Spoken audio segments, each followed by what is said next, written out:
Have mercy on we, Biafra. Lord, give us a freedom.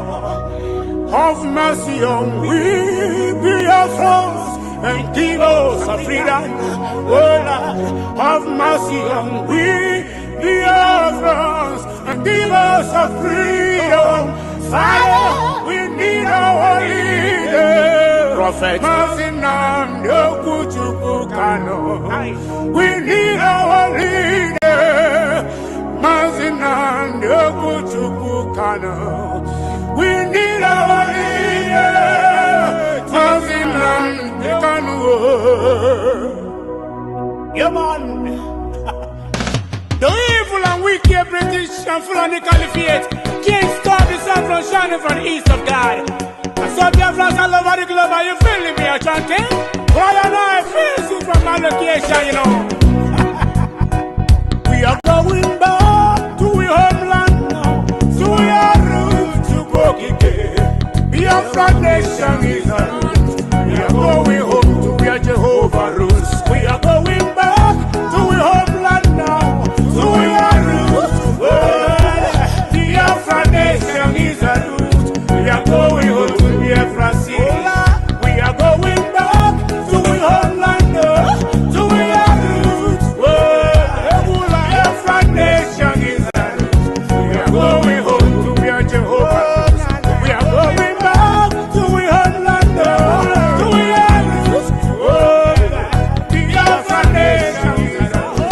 We are going home to Biafra city. I'm going to tell you, we no fear wicked British, we no fear Britain. We no fear them, Boko Haram. We no fear them, we no fear Fulani Caliphate. We no fear them, we no fear Mietiala.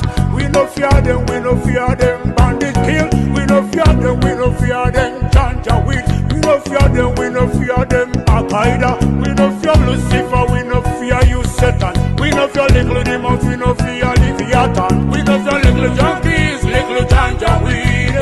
Obasanjo and his entire generation died and was buried. In our Biafran, you think it is business as usual. This is the new generation of Biafran. For your information, if you don't mind, mad people everywhere. Mad people. I have to know, man. We are going back to our homeland now. So we are roots to go again. Biafra nation is a root. We are going home to where Jehovah rules. We are going back to our homeland now. So we are roots. Biafra nation is a root. We are going home to Biafra cities. We are going back to our homeland now. So we are roots.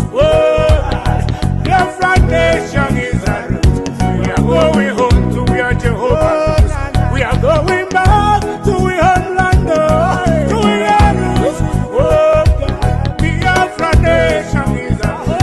We are going home to Biafra city. We are going back to our homeland now.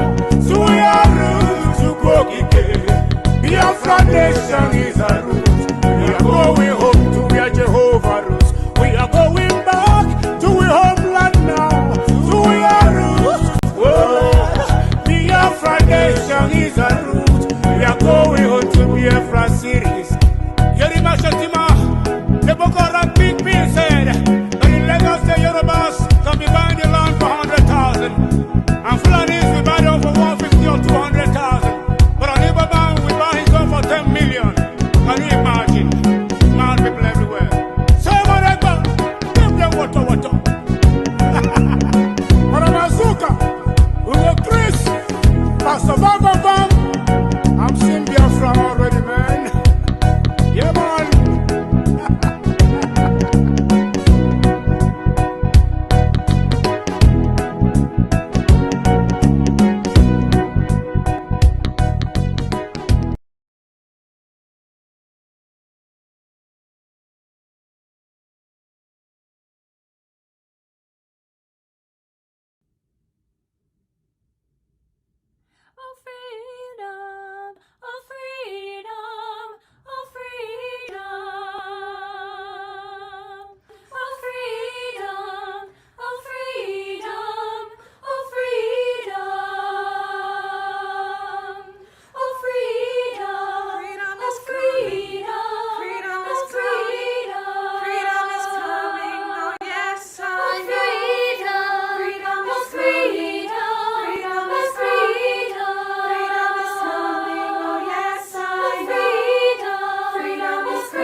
ezi onye nwe anyị na Chineke nna nke pụrụ m ihe niile, Chukwu okike abịa ma bụ onye anyị na-efe na-agọzi aha nsọ ya, onye ọbụla naanị ya na-achị, onye mmụọ na mmadụ na-erubere isi, na onye ọbụla naanị ya bụ ọka aka.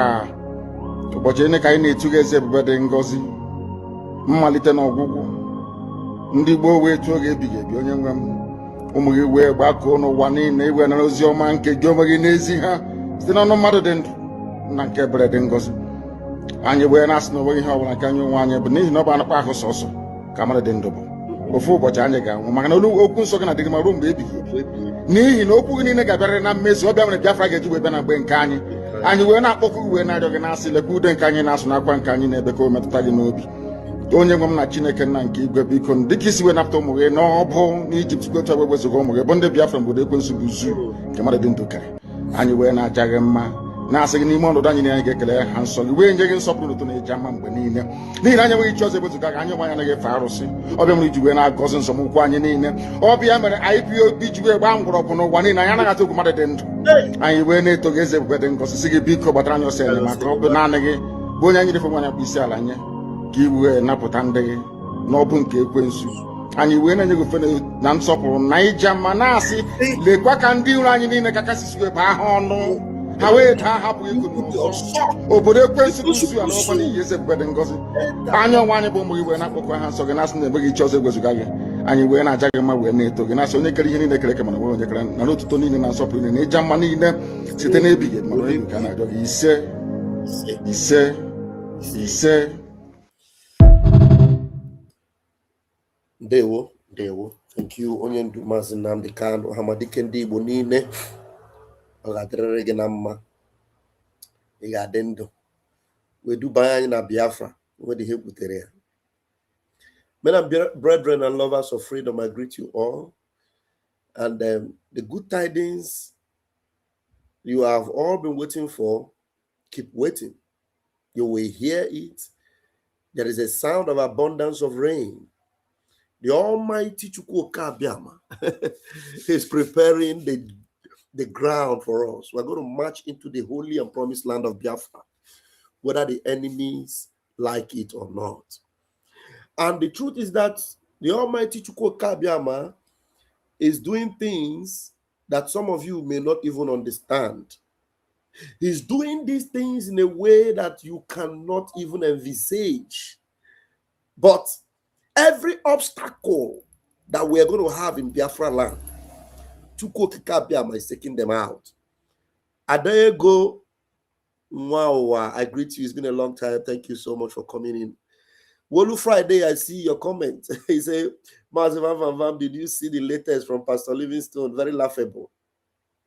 One thing you must know is that those that miss their way with very dangerous evil, jealousy, or wickedness, or without good intention, Even when they are supposed to find their way back, they don't come back because they lost their way out of envy. They lost their way out of evil intention. They didn't lose their way out of mistake or out of the love and passion they have for Biafra. There's a difference between that somebody made a mistake or that somebody have already evil agenda, evil intention. The people you see today fighting Mazi Nnamdi Kanu, some of them you see their posts, they will tell you how Mazi Nnamdi Kanu made a mistake, what Mazi Nnamdi Kanu did, why Mazi Nnamdi Kanu did this, all of them. Their intentions were very dangerously bad. That's why you see them deviating at the 11th hour. Men and brethren, we are close to midnight. This is 11th hour. Nigeria is in trouble. Nigeria is in a big trouble. Mazi Nnamdi Kanu told them that if you do not allow Biafra to go, Nigeria will be worse than Somalia. You know, when Mazi Nnamdi Kanu said it, some of us kept making that quote, and now we are seeing it. Hey, so actually, we are seeing Nigeria becoming worse than Somalia in our very eyes. Believe me, they have seen nothing yet. There's a video I'm going to play. You know, the updates are too many. Too many. Oh, Chukwokika Biama. I just need to bow down to the God of Biafra. I need to bow down to the God of creation, the God of Biafra, the one that sent Mazi Nnamdi Kanu, gave him this mandate, appointed and gave him a true disciple, a divine child of heaven, Mazi Simon Ekpa. This duo are the only instruments that Chukwokika Biama is using to lead us home. I bow to you, Chukwokika Biama Purimiyenile. You deserve all the praise. You deserve all the glory. And we give it to you. Holy sons of heaven, Biafra and Sumuchineke.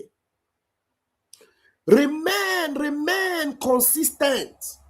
If by any reason you have been dissuaded, you have been disoriented, they have deceived you to either say one or two things against Nnamdi Kanu, or to either do one or two things against Mazi Simon Ekpa, forgetting that this duo have told you, Mazi Nnamdi Kanu told you that you can never succeed in destroying IPOB. The Mazi Simon Ekpa told you that you can never sabotage me and succeed. And some of them thought it was a joke. Today you are going to see it. These are the players that God has given the mandate to lead us home. Do you understand what I mean? All the people you are seeing today try to think that there is a way they can function without this duo. See them jamming rocks left, right, and center. At the end of the day, they will look for how to sabotage this duo.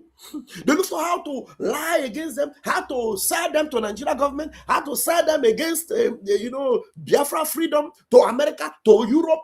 At the end of the day, they fail. At the end of the day, they do what? They fail. Those closest to them have tried to betray, yet they fail. If anybody had told you that success that PM trusted so much will eventually become a recruiter of terrorist group, a recruiter of bandit and hoodlums, will you believe it? Success and Ogenkere will eventually become, some kind of elements that you would, that Biafrans would call the enemies of God, the enemies of Biafra. Would you believe it? But today, that's what they are. So that's why tomorrow you are going to wait for a very bumper package. Mama Biafra, I don't know, myself and my deputy will be coming with a very serious message from homeland. Yes. The Chief of Defense Staff sent a message and we're going to deliver it here. Hold on, this call is very important.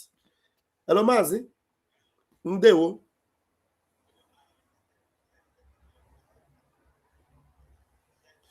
Yes.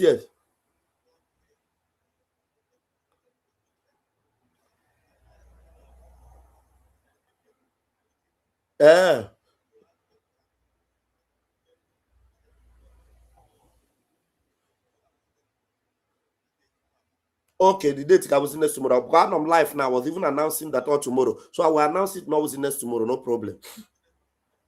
Okay, no problem. Okay, no problem. Okay, no problem. We'll reschedule it. Okay, Ndeo. So yeah.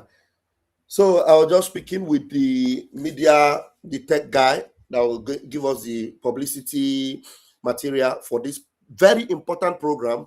He just told me that that program will be next tomorrow, so that you Biafrans will beware. Onye ọbụla na-abanye ụgbọ ndị aboki, be careful. Oh. Myself, my deputy, and Mama Biafra, we will be coming on next tomorrow will be Thursday. On Thursday, with a very serious message from the defense line, a very serious message from CDS, Igwe Butuzo himself. So we're just going to deliver the message so that those of you that are entering this demonic boat that Ogenkere, Sonia Barawa, and Success have set on motion, I know you people have a good intention to support the protection and the defense of our land, to support Umuoma of our land. Please, you will be careful not to enter the criminals' boat. You will be careful not to recruit terrorists again. We are fighting terrorists, then you recruit other terrorists in Biafra. Be very careful. So the CDS himself, the one in charge of every Biafra land, Uruburu, Igwe Butuzo himself, Buruburu of Biafra, will be speaking to you. We'll bring the message and then we'll address you, and I will tell you, so you understand these criminals, where they are coming from, where they are going to. We need to know that the last line I'm going to get of Icheku Obodai, I ain't gonna allow anything to corrupt it. So the corruption that they have done already, that they have been nipped on the board, we're not going to allow them to extend their criminality. Okay? Thank you, Frankie Gold. Thank you so much for joining me. I see my honorable deputy, Madam Ki. Thank you so much for joining me. So please, Biafrans, we're supposed to do it tomorrow, but it has to be on Thursday. So please, we are going to get ready. The flyer will be out tomorrow, so that on Thursday we'll be ready, and then we'll bring the message. It may not be a very long one, but it is a very, very important one. Very, very, very important. So what was I saying before? I said I'm going to bring you a message so that you will understand that, look, you see this duo you see behind me, Mazi Nnamdi Kanu and Simon Ekpa. There's so many propaganda against them, so many criminals around, so many impersonators around. Some of them will claim, we love Simon, we love and then some of them have already claimed his position. They have claimed that they are the PM. The others have claimed that Mazi Nnamdi Kanu should even rot in jail. They haven't calling him a criminal. They haven't calling him a saboteur already. And then, but even in American government already are weighing into the freedom of Mazi Nnamdi Kanu. Do not mind all the photos you are seeing. I see Ogenkere posing with, you can go to America and pose in a picture with anybody. You standing in a picture side by side with Donald Trump does not mean that you are discussing anything with Donald Trump. You understand? So that's why you need to be careful. Do not be carried away by photo. That's why Mike Arnold told you, it is not by photos on the corridors of Washington. So that's there for you. So I'm going to also go into update from Mike Arnold. It is so fantastic that God Almighty have positioned Mike Arnold very close to Onyendu Mazi Nnamdi Kanu, and very close to Biafra Republic government in exile, Brigi, that I am the information minister. I can pick up my phone now and just chat him up, and then he will respond immediately. I can call him and say, please, Mike, if you're free tomorrow, let's talk to Biafrans. There's a message we have. Let's share it. He will show up. But the work he's doing, those that are scared that he will go and be the one to address the White House or address Washington, you will see it happen. He's going to have one-on-one with those in the corridor of power. One-on-one, not on photo op. That fear that Mike Arnold, the truth bearer, the earth shaker, should not get to Donald Trump, it will be destroyed, because Mike Arnold will take it direct there. Because now that he's working with Onyendu, you are going to see the ways and the doors opening. Believe you me, you will see the doors, everything, all the brick walls that was holding us before will be broken. It will be broken beyond recognition. It will be destroyed. Somebody say, Van, repent now before it is too late.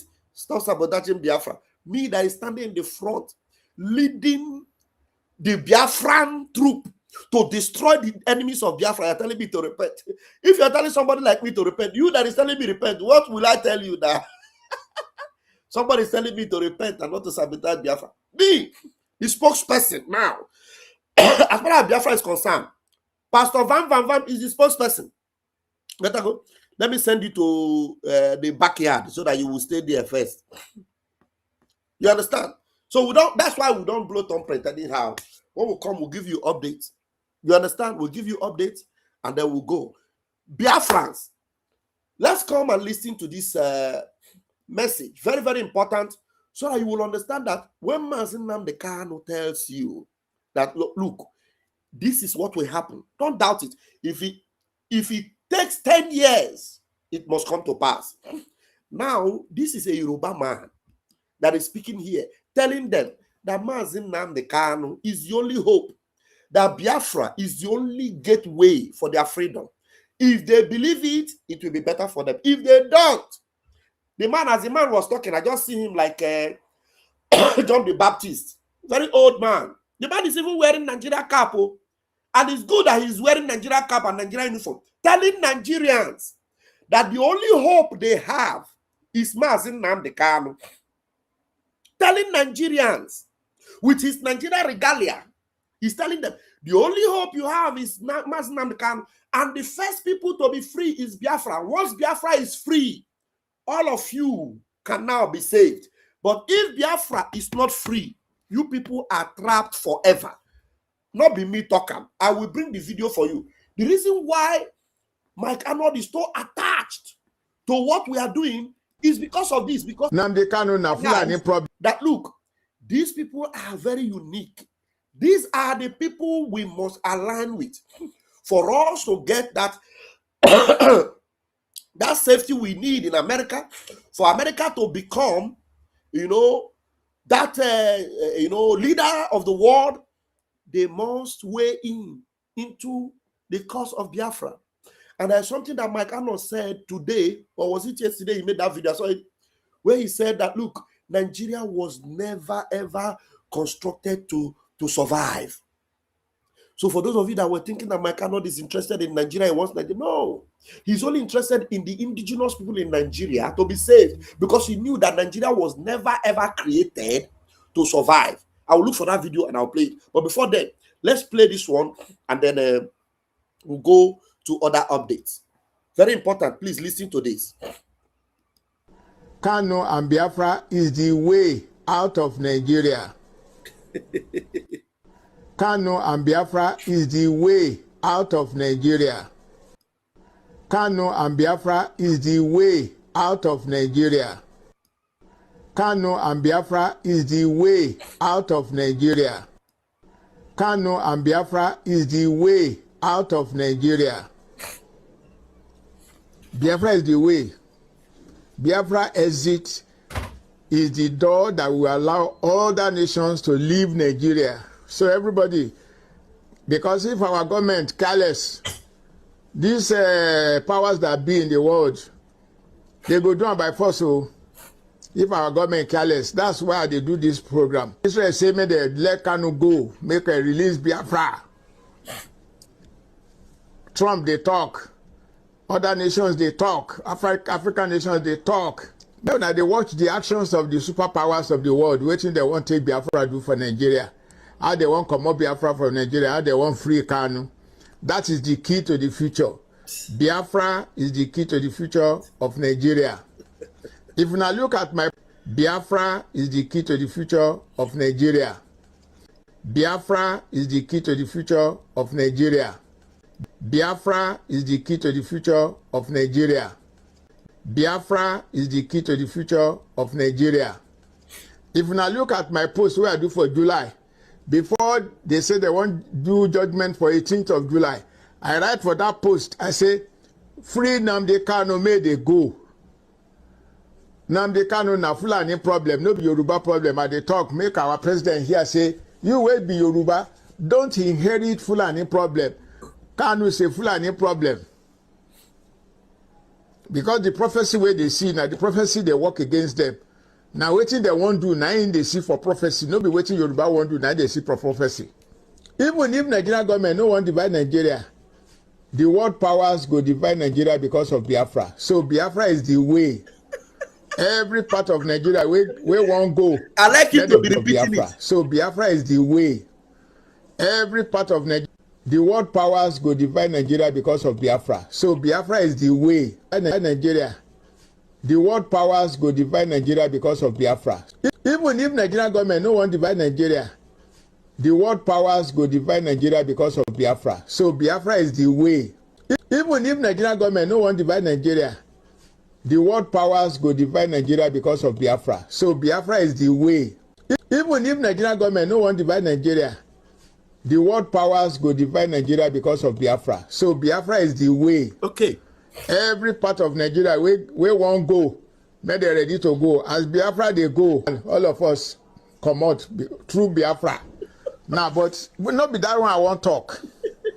What I want talk be say, the powers that be want each unit stakeholder of Nigeria to have a good future. The sufferness where Igbo people they suffer, and the genocide of Christians in Nigeria, it don't reach the whole world. And because of that, they want make peace. Peace where we say political peace, where everybody go feel defend himself and stand by himself. That is the ultimate goal. And this is what our government should do to complement the effort of the American government. The American government now don't subdue all the cabals, negative cabals. Don't subdue all the powerful people. We no let all the chains where they put for the hand and leg of National Assembly, all the chains where they put for president hand. We no let her do what they mind. American government initiative for Nigeria now. It don't commode those ones for road. So the presidents and the National Assembly should do the needful. So may we do friendly separation into cooperation. Confederation is friendly separation to cooperate at a higher level with respect and dignity. That is confederation. And with all the friends of Biafra now, they no go agree for that parliamentary when they talk. So men not think well, or else they will just jack Biafra come out, it will become republic by itself. And once you do that, Yoruba nation too, they get name for United Nations. They go just give them their own. The middle better, where they pay anyhow, United Nations will give them their own republic. Niger Delta Republic don't stand.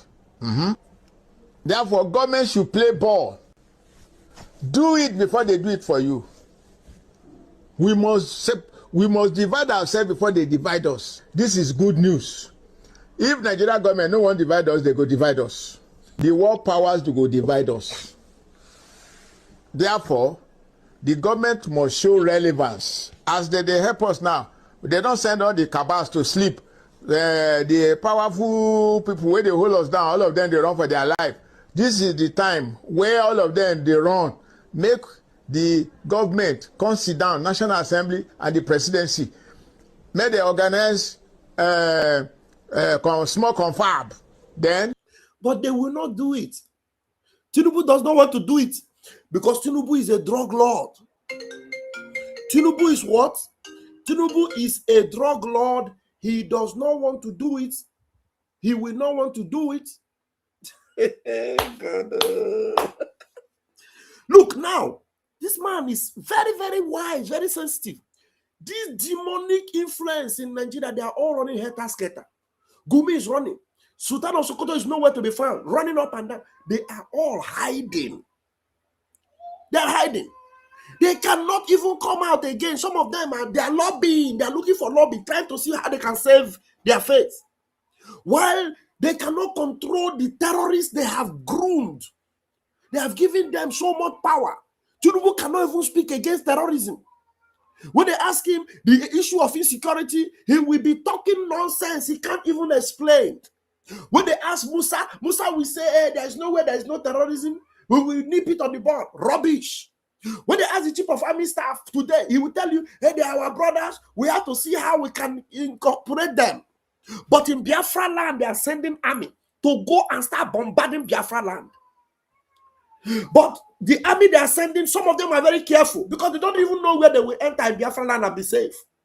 That's why they are going through Enugu, where they have a stooge. They come through Imo, where they have a stooge. But in Imo, they're having it hot because, you know, that has been the epicenter. It is difficult for them to penetrate. They have been fighting in Imo for God knows how long, yet they keep failing. They have not been able to go on an all-out war against us because they are scared. Now, recently, two days ago, they went to Enugu, murdering and massacring people and bringing their dead bodies on the streets. And after that, the governor of Enugu, he came out and then they debunked it. They say it's not true. Why? Because he's a stooge. He's a stooge. So they cannot penetrate us. The only place where they are controlling very well now is the West, Yoruba land. They are controlling Yoruba land seriously. They are scared of Biafra land. That's why our program next tomorrow is very, very important. For you to know, look, if you go and start supporting people like Ogenkere, Ongozo Rabueze, because CDS said it blatantly, you are going to hear it from Igwe himself. So if you keep supporting these idiots, there are stooges among us that are looking for how to, you know, enrich themselves. Success, who is looking for how to build a hotel. Sonak Parawa, who already knows what took the life of his brother. Sonak Parawa knows what took the life of his brother. Holy Ghost, he knows. Has he said anything about the death of Holy Ghost? Ogenkere knows what took the life of Holy Ghost. Ngozo Rabueze knows what took the life of Holy Ghost. Have they spoken? No. But now, they are planned, they say they want to have another army. Which other army? Any army they tell you about that Igwe Butuzo himself has said, I don't know them, I don't work with them. And you still took your head, you give them your dollar, you give them your Eje or Ejema. You are sponsoring terrorism. You are sponsoring evil in our land. And the God of Biafra will be waiting for you. So that's why this message this man is saying now is for you to know that, look, we are just at the closing of events. We are at the closing of events. Those that are making noise about Mazi Nnamdi Kanu are busy making their noise, talking rubbish. Mazi Nnamdi Kanu is not answering them. He doesn't care. Because they will talk and talk and talk and talk and talk. At the end of the day, they will all run away. They will all run away. What's the name of that idiot in Kuwait? Chinasa Nwaseta. Chinasa Nwaseta will remain there. He will just remain there in Kuwait. He will never come back to Biafra land. Chike Doziem will die in Europe. Okay, Europe. Okay, na Switzerland. By now. If I Ejiofor is busy going on, but now he thinks that Samaneka is in under hold in Finland. By the time Odogu will roar back, he will remember that Odogu told him that he will never rise again.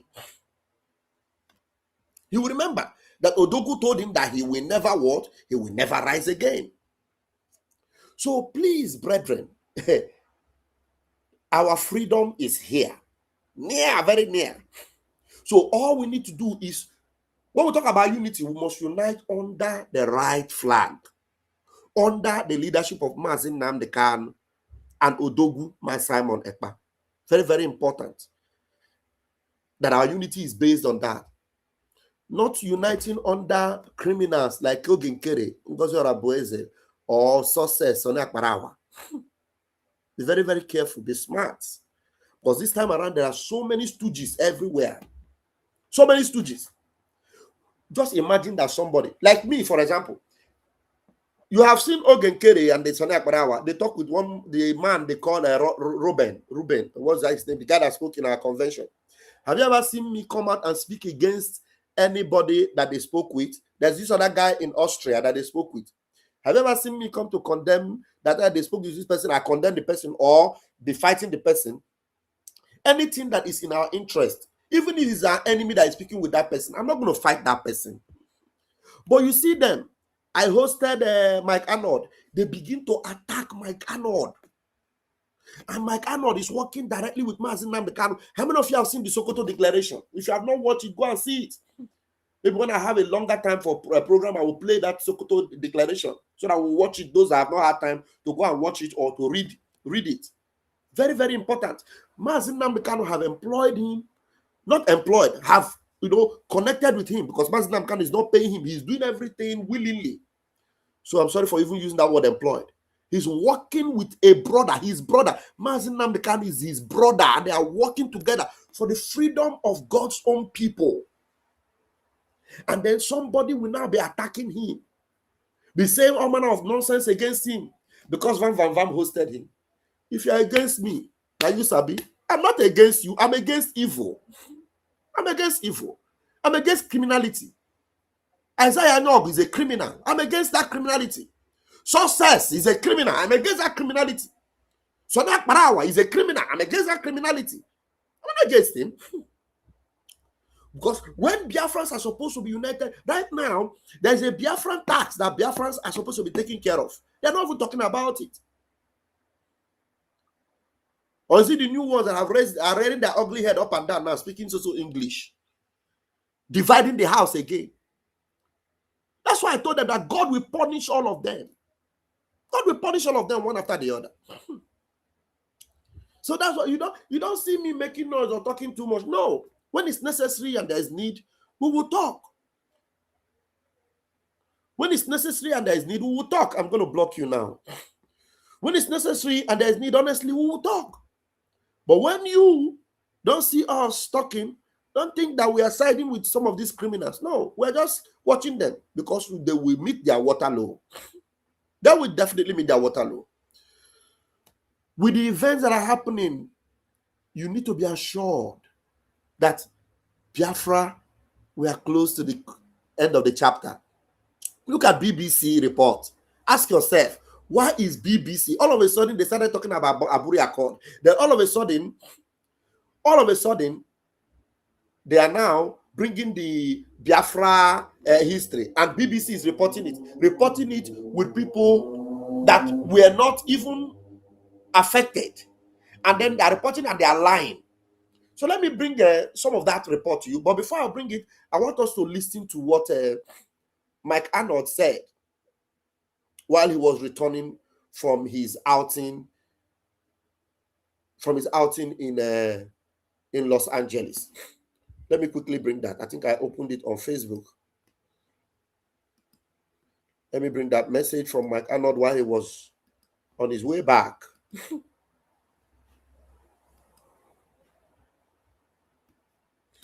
Let's listen to this. So I'm here at the Los Angeles airport. Getting ready to head back to Texas. Had an amazing couple days here, observing Memorial Day with IPOB North America. An amazing group of very gracious, bright, hopeful, loving people that really aspire for better for themselves and for the world. Also had an opportunity to meet with several notable Middle Belt leaders. Folks, it's really rewarding to see people coming together across tribe, across region, unified in the desire to end the bloody, dysfunctional contraption known as Nigeria, a country designed to fail from the beginning, and to stand together on principles that all human beings of conscience share. This is what the tyranny fears the most, is people standing together. I'm going to encourage everybody to reach out, lay aside the division that has been sown among you by the powers that be. Realize that there's human beings, and in Christ we're all. There is no Jew or Greek or slave or free or Hausa or Igbo or Yoruba or any other tribe. We're a part of the tribe of the line of Judah.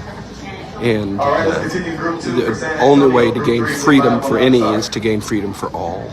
And we can do this, folks. It's coming together. God bless you. Thank you for your prayers. So I'm here at the Los Angeles airport getting ready to head back to Texas. Had an amazing couple days here, observing Memorial Day with IPOB North America. An amazing group of very gracious, bright, hopeful, loving people that really aspire for better for themselves and for the world. Also had an opportunity to meet with several notable Middle Belt leaders. Folks, it's really rewarding to see people coming together across tribe, across region, unified in the desire to end the bloody, dysfunctional contraption known as Nigeria, a country designed to fail from the beginning, and to stand together. Yeah, even though I went out, I came back to meet that point. A country designed to fail from the beginning. Nigeria is a country designed to fail from the beginning. That's the reason why, when others were thinking that, was Peter Obi and what's his name, Kwankwaso is a good thing for them. This our brother stood up quickly to tell them that, look, Peter Obi combining with Kwankwaso is a no-no because it is a combination of good and evil, of terrorism. Because Kwankwaso is just like you are going together with the Sultan of Sokoto. Kwankwaso has been in there with the terrorist state of Nigeria. You understand? So how will people? It's just like when Tinubu joined with Shetima, and Shetima promised that Tinubu will handle economy, that he will handle security. Now you see the level of security in Nigeria, very intact, Abi. Hope you people are safe in Nigeria. When a Boko Haram sympathizer told you that he will handle security, you can see how all the Boko Haram are parading in Nigeria today. So the same thing. So it is what our brother Mike Arnold saw and told those that care to listen. There were people that used to like him when he was speaking, about the election and talking that Nigerians, they should elect the right person. Peter Obi was supporting. But when Peter Obi now went to hook up with Kwankwaso, he told him, look, this is terrorism. Terrorism is coming back, full throttle. He gave a full history of Kwankwaso. Everything about that contraption called Nigeria. This man have it at the palm of his hand. That's why they are so scared to have him go and make a report to Donald Trump. They are so scared that this man should report to Donald Trump directly. Because if this man is the one reporting to Donald Trump and not some of those representatives that they are sending to Nigeria that will come and go and then talk and here and there and they do nothing, go and shake hands with Nuhu Ribadu. This man will not shake hands with Nuhu Ribadu. My brother, I see you. Thank you so much for that super chat. This my brother will not go and shake hands with Nuhu Ribadu. The only opportunity he had to be with the guy they call Reno Omokri. He went on live TV and exposed Reno Omokri on live TV. So Nigerians, they are scared of him. The terrorist government of Nigeria are scared of Mike Arnold. He's the only one they cannot bribe. And yet you see some people that call themselves Biafrans attacking this man. That's where you will know that they are criminals. When you see Success, Chikodri, writing against this man, you see Ogenkere, who couldn't bribe him because he felt that offering him a steak in Washington, D.C. Ogenkere went and sat with him and offered him a stick of meat. They ate together, they had meal together. But he never knew that Ogenkere was a scam. He thought he was having a meal with somebody who was telling him, I'm Biafra Prime Minister. When he came out, I told him, that man not be Prime Minister. Now scammer, now thief. He said, no wonder. He can't buy me food. He say, go feel bribe me. So now be only me Ogenkere try to bribe. He tried to bribe my Arnold with food.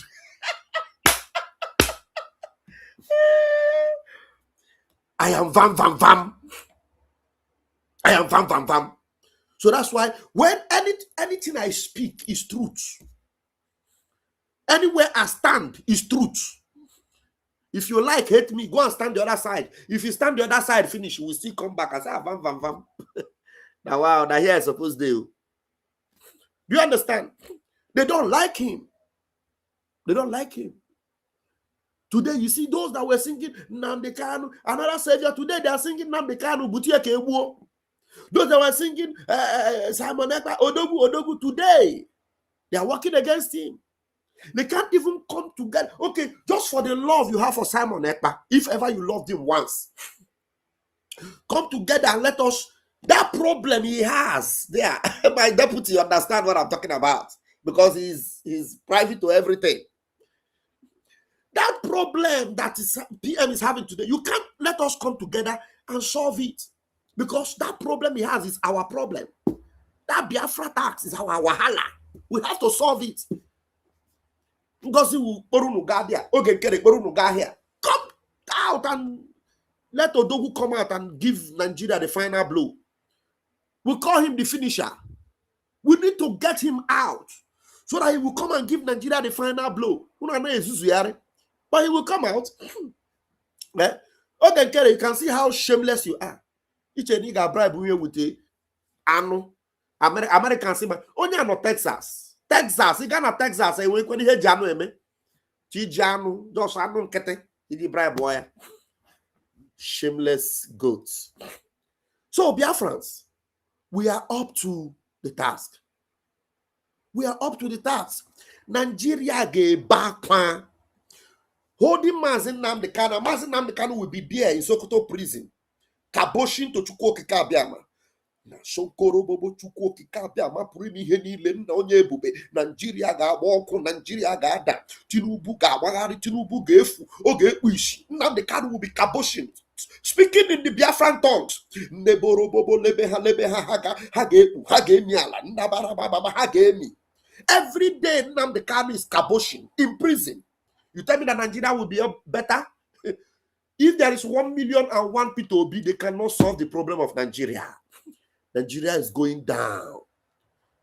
That's why that man told you that Nnamdi Kanu is the only salvation of Nigeria. Now you hear Mike Anot telling you Nigeria was never ever formed to survive.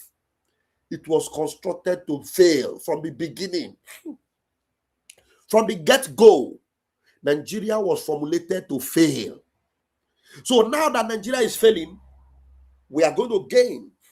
If they are wise, I told Tinubu before, if you are wise, you release Mazi Nnamdi Kanu, and then you ask him, Mazi, what is the way out?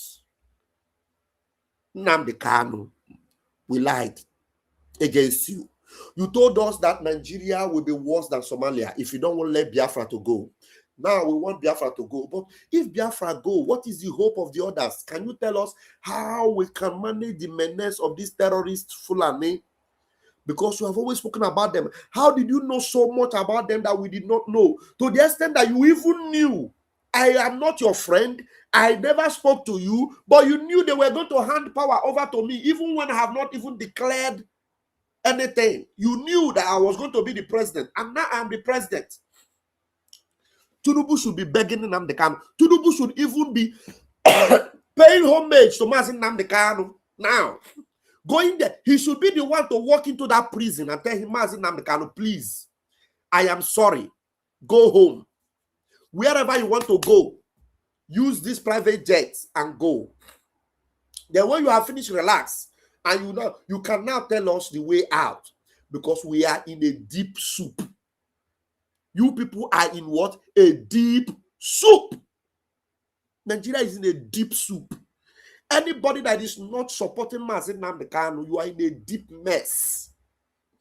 Anybody speaking against Mazi Nnamdi Kanu, can I now tell you that the sin against Mazi Nnamdi Kanu is like the sin against the Holy Spirit? Ndara. You don't know? Mazi Nnamdi Kanu have given everything, his life, his family, his followers, his consort. And yet you open your gutter to fight him, to sabotage him. Simon Ekpa have given up everything he worked for in Finland. All the medal he took from Nigeria, he gave them back. He destroyed everything that Nigeria gave to him. Now, he decided to reduce himself to everything just for the salvation of Biafra. And you think you can sabotage him? Working against them is working against the Holy Spirit. And you will pay. You will pay. That is. Okay, check out. Are you people seeing the expose of Aloy Ejimako. I was trying to listen to the interview between Aloy Ejimako, Master Prophet, or Aloy Ejimako and the other guy they call Aside Hot. Did you hear the interview? Is there anything Aloy Ejimako was saying that Mazi Simon Ekpa have not told you people? Is there anything Aloy Ejimako was saying to Master Prophet that Simon Ekpa did not tell you people? Is there anything? Yeah. Even I was here defending this guy. They call me the lawyer. They call what's his name? Maxwell. Do you know that all these people, they have fought Simon Ekpa to the point of even lying to Nnamdi Kanu about Simon Ekpa? Yet Simon Ekpa was open to work with every one of them. This Opaleze, as in the hot. Do you remember that when the DOS people were fighting him, they suspended him, they cast him out? Simon Ekpa brought him close and fought for him and told them that you cannot cast out this man. He's a man, he's somebody that is close to Nnamdi Kanu. He's a good person. He told Opaleze, as in the hot, nothing will do you. I am standing with you. I protest for you. But at the end of the day, the same Opaleze, as in the hot, turn around against Simon Ekpa. All of them now, that thing they were fighting Simon Ekpa for, it is the same thing they are exposing now. The wife of Mazi Nnamdi Kanu, Ifeanyi Ejiofor, all those things. China Sanwo-Oru, Simon Ekpa told them that China Sanwo-Oru is what? Mohammed Abbas. Today, what are they calling China Sanwo-Oru? Mohammed Abbas. Simon Ekpa told Mazi Nnamdi Kanu's wife, stay away from these people. Don't do this. Then when it now get to the point, Simon Ekpa now told the truth about Mazi Nnamdi Kanu's wife. They went, hey, you heard there, open your mouth against the leader or the wife of Onyendu. Now, are they not the one exposing her? Is Simon Ekpa not in prison? Did you people hear what the wife of Mazi Nnamdi Kanu did to Mandela, one of the lawyers? Did you see the sabotage? Do you see how she, to the point where she sabotaged them for DSS to collect their phone, for DSS to destroy the case of Mazi Nnamdi Kanu? In fact, that Mazi Nnamdi Kanu is still there today. It is because of Ifeanyi Ejiofor, Mazi Nnamdi Kanu's wife, all of them. To the point, Ifeanyi Ejiofor even came out and said that Mike Ezokome said, and he is supposed to be the lead counsel. Now, instead of these people to allow Mazi Nnamdi Kanu to go, to declare that he won the appeal, they now said no, that if Ifeanyi Ejiofor's case is a case of hearsay, because he said, Mike Ezokome said, something that you are supposed to be the lead counsel. You're now working together with Fulani, working together with Delilah. In fact, they're even calling her the worst name now. They even called her cancer. They're calling her cancer. Simon Ekpa did not call her cancer. Everything Simon Ekpa exposed, it is what they are now exposing. The question I have for them now is, when are you guys going to apologize to Simon Ekpa? They called Simon Ekpa a zoo agent. Tinubu recruited him. Now the same Tinubu is looking for how, if it is possible, to extradite Simon Ekpa back to him in Nigeria. Nigeria that is dilapidating and decapitated. So we are watching. Simon Ekpa said, Oge munu vamnanya. With all the obstacles they put on his way, he is still formidable. He is still strong. He is still, hey, Diodogu. He is still Diodogu. He remained Diodogu. So now you hear Mike Arnold telling you that Nigeria was never ever created to survive. Let me allow him to repeat it while he will finish talking now. Contraption known as Nigeria, a country designed to fail from the beginning. Bloody, dysfunctional contraption known as Nigeria, a country designed to fail from the beginning. And to stand together on principles that all human beings of conscience share. This is what the tyranny fears the most, is people standing together.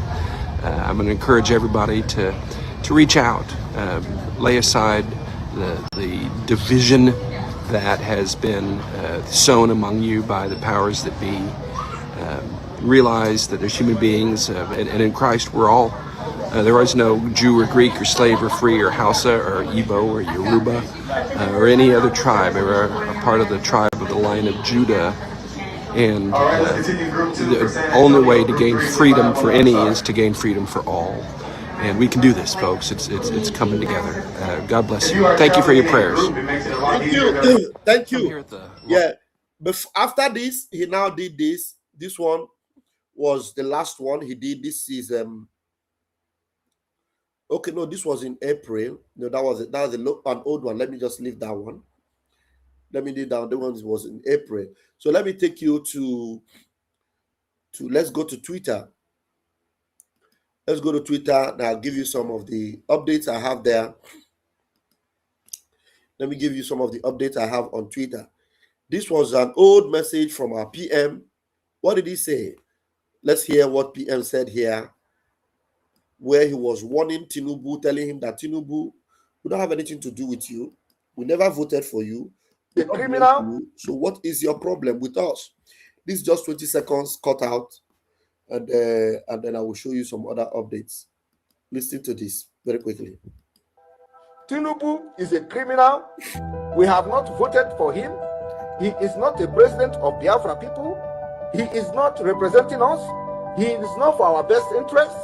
So declaring him wanted for causing and sponsoring terrorism and killing in our land is not out of contest. Tinubu is a criminal. We have not voted for him. He is not a president of Biafra people. He is not representing us. He is not for our best interest. So declaring him wanted for causing and sponsoring terrorism and killing in our land is not out of contest. So very soon you will hear Tinubu will be declared wanted. These are prophetic words coming from the mouths of the servants of the Most High. So very soon you will hear it. He said it from his mouth, but you will hear it very soon now. Tinubu will be declared wanted. And it won't be out of context because we don't know him. We don't have anything to do with Tinubu. Now, see how Nigerians are frustrated about Tinubu. This one is a very popular person. Someone that used to support Tinubu before. Come and see. His name is Gege. Come and see him now.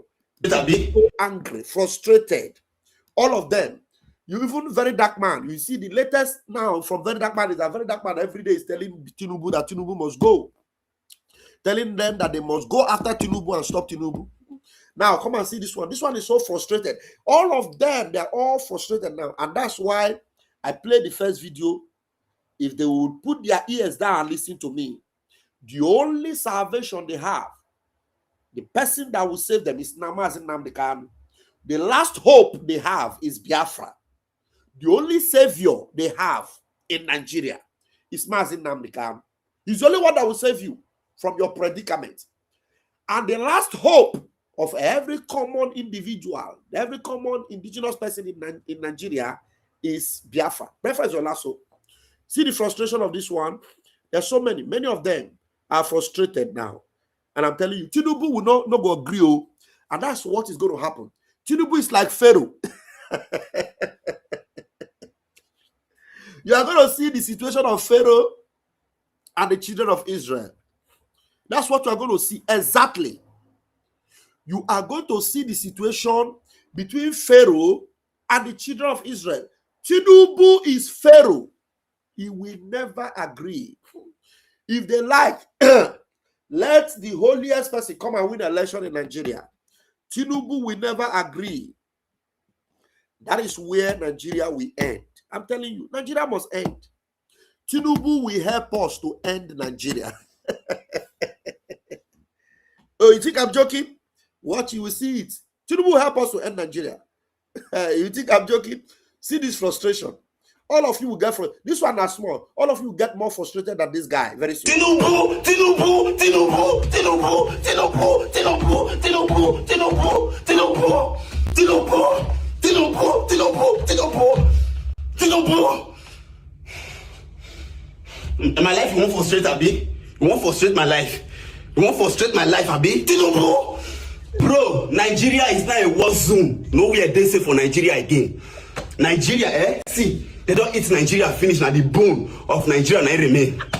If at this point, as a Nigeria youth, you never get the sense to understand, say Tinubu need to resign. That means Tinubu.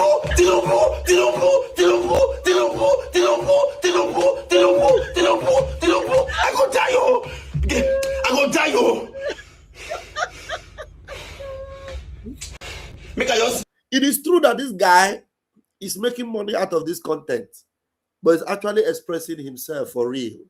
Believe me, it's a content for him, but he's expressing himself. I'm telling you, you have not seen, guys have not seen anything.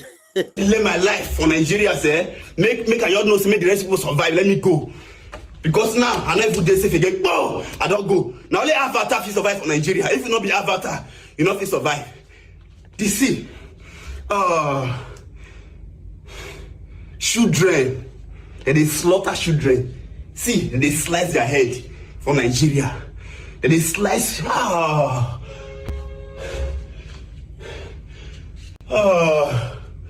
Poor man.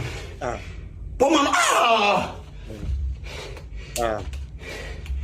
What is the advantage of being a Nigerian? Nothing. Everything about Nigerian are disadvantage. Nothing. To be a Nigerian, not get one single advantage. Now your advantage be this. So say this is the advantage of being a Nigerian. No. Everything about Nigeria is disadvantages. Bad luck. Tinubu.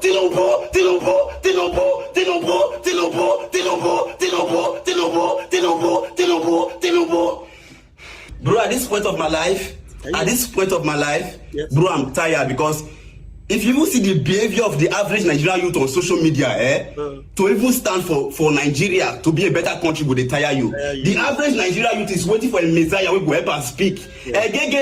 Go talk about Tinubu, go talk about bad government. But you get social media platform like me. Forget me, I get plenty followers more than you. But this small platform where you get, what are you doing with it? No, you're not going to use your own TikTok. Now for people comment section. You will see the Tinubu comment section, you know the comment for there. You go see Tinubu family, Sheyi Tinubu, the son of Tinubu. You go see your wife page, you know go there, go comment all those things. Now for poor man pikin like you, that place they go complain. Yeah. Tinubu. I mean they suffer for your crimes. I mean they suffer. This is what you do when you do Nigerians. I mean they pay for the sins. Bro. At a PVO, at a vessel, I don't get you. One single joy not in my body, at a vessel. Nigeria, they find Messiah, Black Jesus, where they fight for Nigeria. You now, okay. Everywhere you go for Nigeria, now blood flow everywhere for Nigeria. Very soon, no need to go first without to go bath. If you want bath, just go carry blood, for Nigeria. You just take bath, they sleep for them. Pretend. So what is now different from what Mazi Nnamdi Kanu told you? If you do not allow Biafrans to go, Nigeria will be worse than Somalia. He didn't tell you Nigeria will be like Somalia. He said you will look for visa to go to Somalia. That's what Nnamdi Kanu said. That's exactly what Nnamdi Kanu said. You will look for Somalian visa. If you do not allow Biafra to leave, you will look for Somalia visa. Somalia will become abroad. Yes. You hear what the Gege is saying? Let me allow him to. Like you don't die. So that when those people they gun people, they go, wow, they'll gun other people down, they will leave you. That's the only way you can survive in Nigeria. For you to survive in Nigeria, go fetch blood. Use that a bath. Fall for ground like say you don't die. When they shoot other people, boom. If you hear December period now for Nigeria, if they shoot, me they bad knockout. Bad knockout, going they shoot knockout, they go say that gun. But tomorrow, we are the leaders of tomorrow. Try to pay our school fees and give us a sound education. How do they sing that song that time? Yes, listen to your children. Listen to your children. We are the leaders of tomorrow. Try to pay our school fees and give us a sound education. Now, the education they give you, the slaughter head they put now. For you to go school for Nigeria, ready to play with your life. Don't they pay school fees for Nigeria school again on life they pay now. Bro, this will not be play. I'm starting a protest.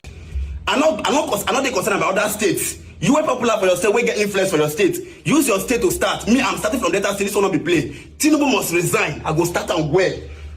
I get the force. And if you be youth from Delta State, yeah, bro, stand with me. Let's do this thing. Because even the states, they are not helping. Every day the road not they move. Now one more place. Do you know when they're talking about Tinubu? They're talking about Tinubu. You know, all this while I've not been able to come live, there are so many things I want to come and talk about. But the situation around me did not allow me to come out. You know, it hasn't been easy, you know, but I give God the glory. Pray for me anyway. But the truth is that there's a lot that is going on. I'm seeing everything. I've not been able to come out to talk. You can see the time I'm coming live since morning. Yesterday, I'm not sure I was able to come live. You know, tomorrow, I don't know what I will be able to do because there are things happening. But a lot of updates, a lot. Yeah. I have every confidence and assurance that Nigeria will not survive 2027. Believe me. Do you know this Tinubu that it is under this same Tinubu that Mazi Nnamdi Kanu was condemned to life imprisonment, where Mazi Nnamdi Kanu was asking a Wike and Tinubu lawyer. Omotosho is a Wike and Tinubu lawyer. Omotosho, show me the law. Tinubu was there. A lot of people have gone to meet Tinubu. Unless Oti have gone to meet Tinubu. A lot. You know, Tinubu knows that that Mazi Nnamdi Kanu should be free. And maybe there's something that Tinubu does not know. And that's why I keep telling him that, look, one thing you do not know is that your own freedom, you, Tinubu, your own freedom lies in Mazi Nnamdi Kanu's hand. Because even you, Tinubu, you are trapped. You are trapped. So those of you that are talking about protest, you now want to protest Tinubu must go. Tinubu have done some terrible things that you people are suffering today. And one of the things that Tinubu have done is validating the kidnapping of Mazi Nnamdi Kanu, sentencing him against the law in your Nigeria. Now, overnight, sending him to Sokoto, terrorist zone. Mazi Nnamdi Kanu, whom all of you in that Nigeria, both you media warriors, you influencers, you all have seen. Some of you have posted all the message of Mazi Nnamdi Kanu. This man is a prophet. Everything he said is true. But they locked him up in Sokoto prison. You people have not said anything. Your pastors have not protested or said anything. Now, I'm telling you, no matter all your protests, you people will still suffer. As long as Mazi Nnamdi Kanu is still locked up. Oh my, you people don't understand. It's just like you don't know what Mazi Nnamdi Kanu represents. That's why you people are seeing it like he's another man. Mazi Nnamdi Kanu is not another man, no. God have mercy. Maybe some of you will say, because he's your leader. I am telling you, the prophecies he made, are they not coming to pass? You people are the ones that kept saying, this man said the truth, oh. This man said the truth, oh. He's a prophet. Nnamdi Kanu said it. Nnamdi Kanu said it. You know, we are his loyalists. You people were his enemies. You people were now the ones that were now saying, all his prophets come to pass. Instead of you to capitalize on that, to say, this man, he's a savior. He's a savior. We have to fight for him, because if he's trapped there, only God knows what our future hold. If he could tell us our problem, and now those things are happening, we must let him out, because he will be able to tell us the solution.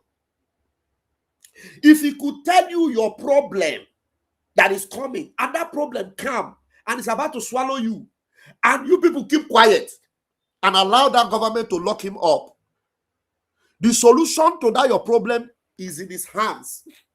You people are protesting about other things, and you think you can ignore him and leave him there? He should perish there, so that you will now recover your Nigeria, protest and have your Nigeria. You people are just jokers. You don't have sense. You don't have sense. Number one in your list of protests is Nnamdi Kanu has been set free. Nigeria should pay for their damages to him, because the people fighting for him, they are not people that are living in this world. They are people in the other world, in the spirit world. His mother, his father, Ikonso, and Dimodumego Juku, Cyprian Ekwensi. What are they? Where's the man that wrote this all apart? what's the name of this man that wrote Things Fall Apart, who refused to come and receive award in Nigeria? This man that wrote Things Fall Apart, I've forgotten his name. It just escaped my head now. You remember the Chinua Achebe, and Amechi Mbazulike. All these people are in the great beyond. Somebody like Amechi Mbazulike. Amechi Mbazulike came to Tinubu a few weeks before his demise. He told Buhari, he told Buhari, please allow Mazi Nnamdi Kanu to go. If that is my last wish before I die, grant it to me. Allow him to go. Buhari said, okay, I will allow him to go. Just let the law have its way. While Mbazulika Amechi was still alive, the law had its way. Buhari refused to grant that dying wish. Now tell me what the spirit of that man will be saying in that side. Because Mazi Nnamdi Kanu was the last wish he made. They did not grant him. He passes on. Imagine what he'll be soliciting. See, there are so many saints, those that holy people that died, with the desire for Mazi Nnamdi Kanu to be free, that are now actually holding the throat of Nigeria, and they will not allow Nigeria to go. They will suffocate Nigeria to the last point. So all your protests, without including Mazi Nnamdi Kanu, people are making a mistake. I am a child of heaven. I'm advising you. If you like, protest from now till thy kingdom come. You should look. You see what you are seeing. All those kidnapped in Yoruba land. You are seeing nothing yet. Too. You see what this guy is saying, that you will carry blood and use to bath. You will see it. Too. I'm telling you. You will see it. Yes, I agree with you. Duru Ebube Ugochukwu. Just like you, Frankie, is agreeing with you. I agree with you. Your comment. Mike Arnold is doing so much. Yes, it's just that I don't want to, when you wrote this comment, I actually posted it. I didn't want to comment on it. I just wanted people to read it because I agree with you. I agree with you 100%. I don't want to say anything about it, but I just agree with you. Thank you, Show Best, for supporting and say you will pray for me. Thank you so very much. So, I don't know what Gege is going to say in his final words. Let me allow him to finish what he was saying. Youth from Delta State, yeah, bro, stand with me. Let's do this thing. Because even the states, they are not helping. Every day, the road not they move. Now, one place. They measure 1, 2, 3, 4. Yeah, do a share. They do a share. As you do a share, some more. Turn them again. 1, 2, 3, 4. I said they do road for Nigeria. When they do a share, you got to go block that side. You got to go small, go slow. They got to do that place for the 4 or 5 minutes. The government is working. The government is working. If we have time, we can listen to him next time. But let's listen to some other updates we have here. There's this update that our sister put out here about the BBC Biafra report. So our sister Lillian Ogechi had something to say, and I want us to listen to her. After Lillian said her, there's one other brother on YouTube, on Facebook.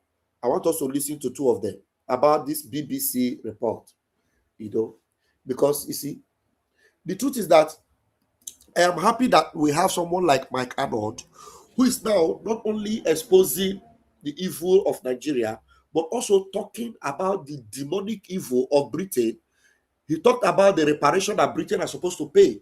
Now, it is coming close where that demand will be placed on Britain.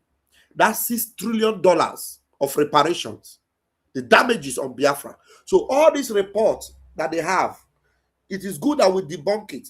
Very, very good that we debunk what BBC is reporting. Because the truth, we already know. We know. Like BBC now reporting that it is Biafrans that fired the first shot, which is a big lie from the pit of hell. Biafra did not provoke Nigeria. It is Nigeria that provoked Biafra. They renegade on Aburi Accord. They rejected Aburi's agreement. Ojukwu declared and decided to stay on his own. Nigeria fired the first shot and continued to fight us, and Biafra were just defending ourselves. Okay? So I want us to listen to this, our sister. We'll listen to another brother, and then maybe I'll call it a night until we are able to meet again either tomorrow or next tomorrow when we're going to have that program. Let's listen to our sister Lillian. Early this morning, the BBC released the Surviving Biafra documentary, and honestly, it was a load of bullocks. You might think it's an honest documentary based on the cut and joints they posted across their platform, but after a total scrutiny, I pour BBC and the producers heavy spits, heavy one. They lied that the Biafrans fired the first shots by attacking Lagos, but it was all lies. Yes. According to all historical books about Biafra, the first shots of the war was fired by General Gado Nasco of the Nigerian Federal Troops on July 6, 1967 at Gekem, Cross River State, in a calculated attempt designed to suppress and push into the Biafran territory, while simultaneously another attack known as the police action took place at Osoka. However, this documentary lied that Biafrans were the first to attack through Lagos move to capture Lagos as the first shot of war, making it look as if Nigeria's response was a counterattack. This is totally dishonest and execrable. A total erasure of the facts on ground, making it look as if Biafrans were the first to attack Nigeria. The Aburi Accord was conspicuously absent. It should be noted that Aburi Record was Biafra's last effort at peace, but was thwarted by Gowon. The Biafra soldiers were never rebels, but the documentary said they were. Our fathers fought a war of survival and not that of rebellion. As long as the narrative have been to paint Biafra as rebels, we are not ready for healing. The war was totally senseless and needless. It was fought because of oil. Should be termed the oil war between Nigeria and Biafra. All in all, the documentary is a classless case of hunters telling the story of the hunt. It was a very carefully crafted propaganda piece that highlighted the tragedy of the war only in passing. There was no mention of the curses of the first coup, the Eastern officers who stopped the coup. The Aburi Accord was conspicuously absent. The Asaba massacre, the role the BBC and Britain played in turning a political crisis into a tribal one. They didn't even mention the shooting down of relief planes and even tried to trivialize the enormity of death on the Biafran side. What about the lies that Biafran soldiers buyed and burnt Efik markets, while the converse was the case? The Nigerian soldiers camouflaged as Biafrans and destroyed many Ibibio/Efik villages. You can see how they are trying to stoke up ethnic tension between Ndibo and her neighbors. It is just 5 months to the presidential election. And look at what BBC is doing. Just because the most popular candidate is Igbo. We have clocked you, BBC. This time, your lies will be destroyed. Yes. Now, let this be a lesson to the Igbos. Invest and tell your stories. They lied throughout the documentary to justify the genocide of Biafrans. I am very, very disappointed. Don't forget, if your children do not know how to speak Igbo, All right. Thank you very much, Lillian. Please, credit to her. or solve mathematics properly, bring them into my academy. If you're seeking for proof of funds assistance, come, I'm going to help you. If you want to learn how to create content and edit videos, I am also here for you. We have lands available for sale across Igbo regions. Send me a DM. And if you also want to travel for your work visa and student visa, I am also available. See you in my DM. Bye. All right. Thank you. Please support her. Support Adibo. Support her in what she's doing. There's this other brother on Facebook. I saw his own report on that. In fact, there are 2 videos I'm going to show us on Facebook. You know, one of them is to support what this our sister just did, and the other one is to report, you know, of the account of some Americans that saw the pogrom that happened to Biafrans and they reported it. So let's go back. Let's go to Facebook to play another another analysis from a beloved Biafran brother who is debunking what BBC, the nonsense BBC just did. All right, gentlemen. Okay, hold on, my brother. Let's take it.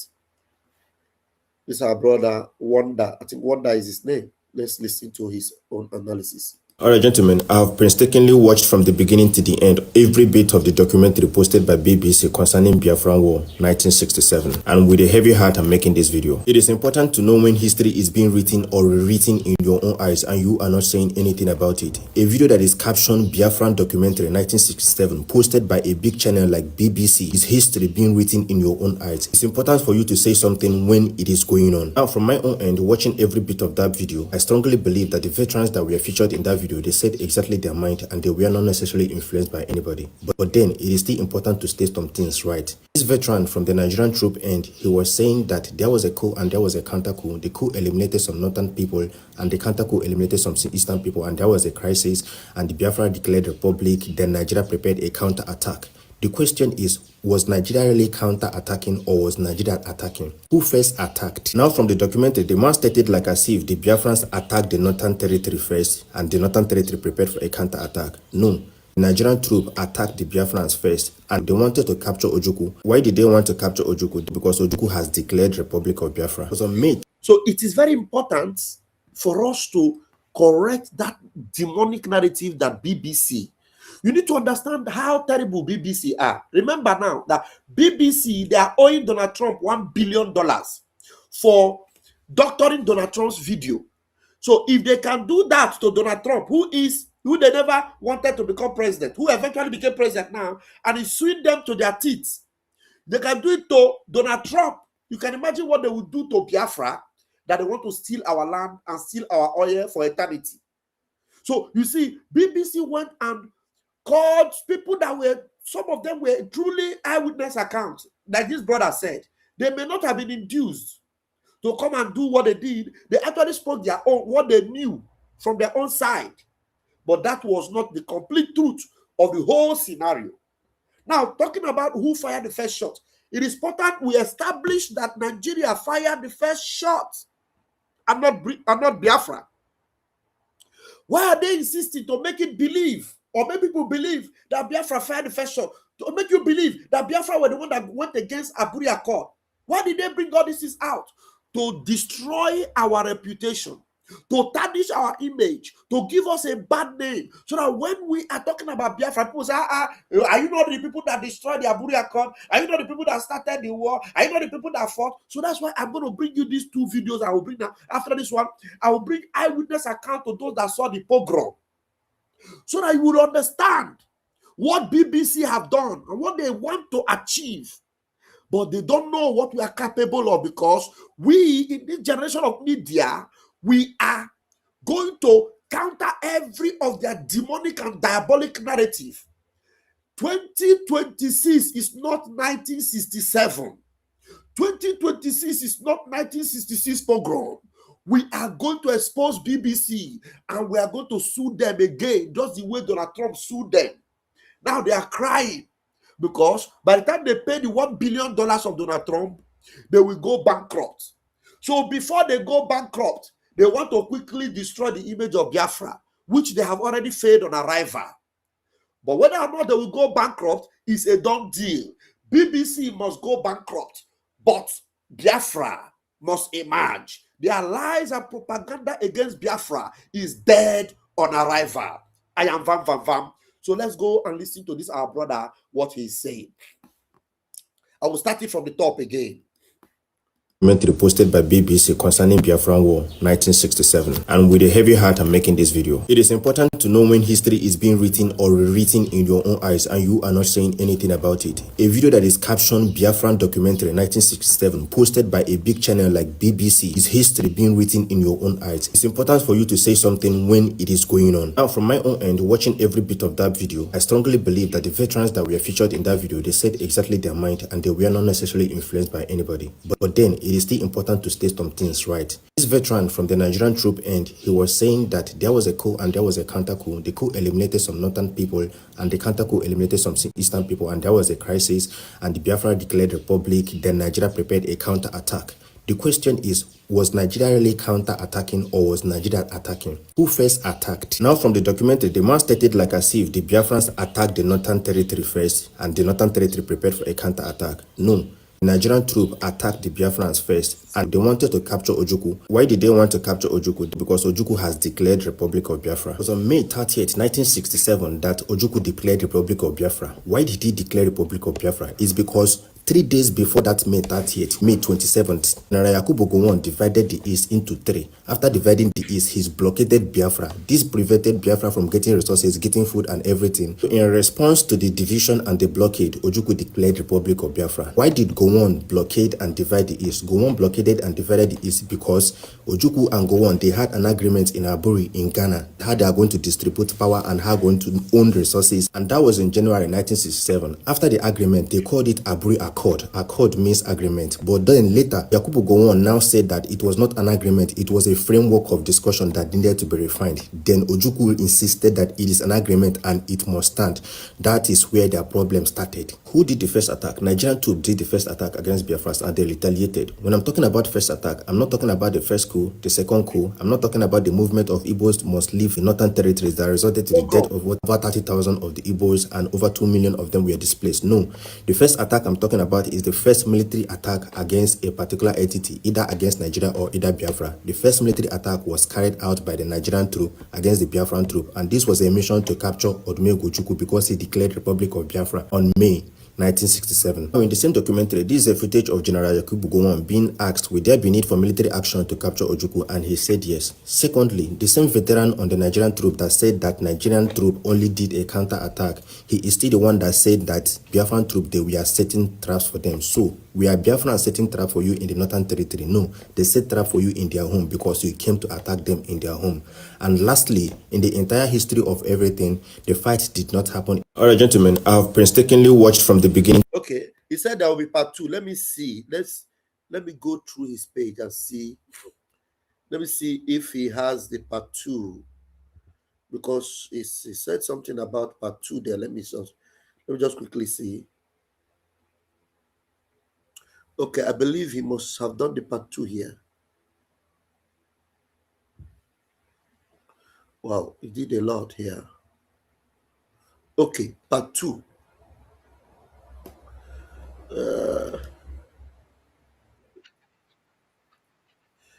Okay, let's see his part 2.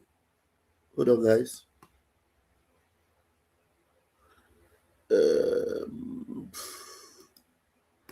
Okay, I have to bring it back. I opened it on another page. This is his part 2.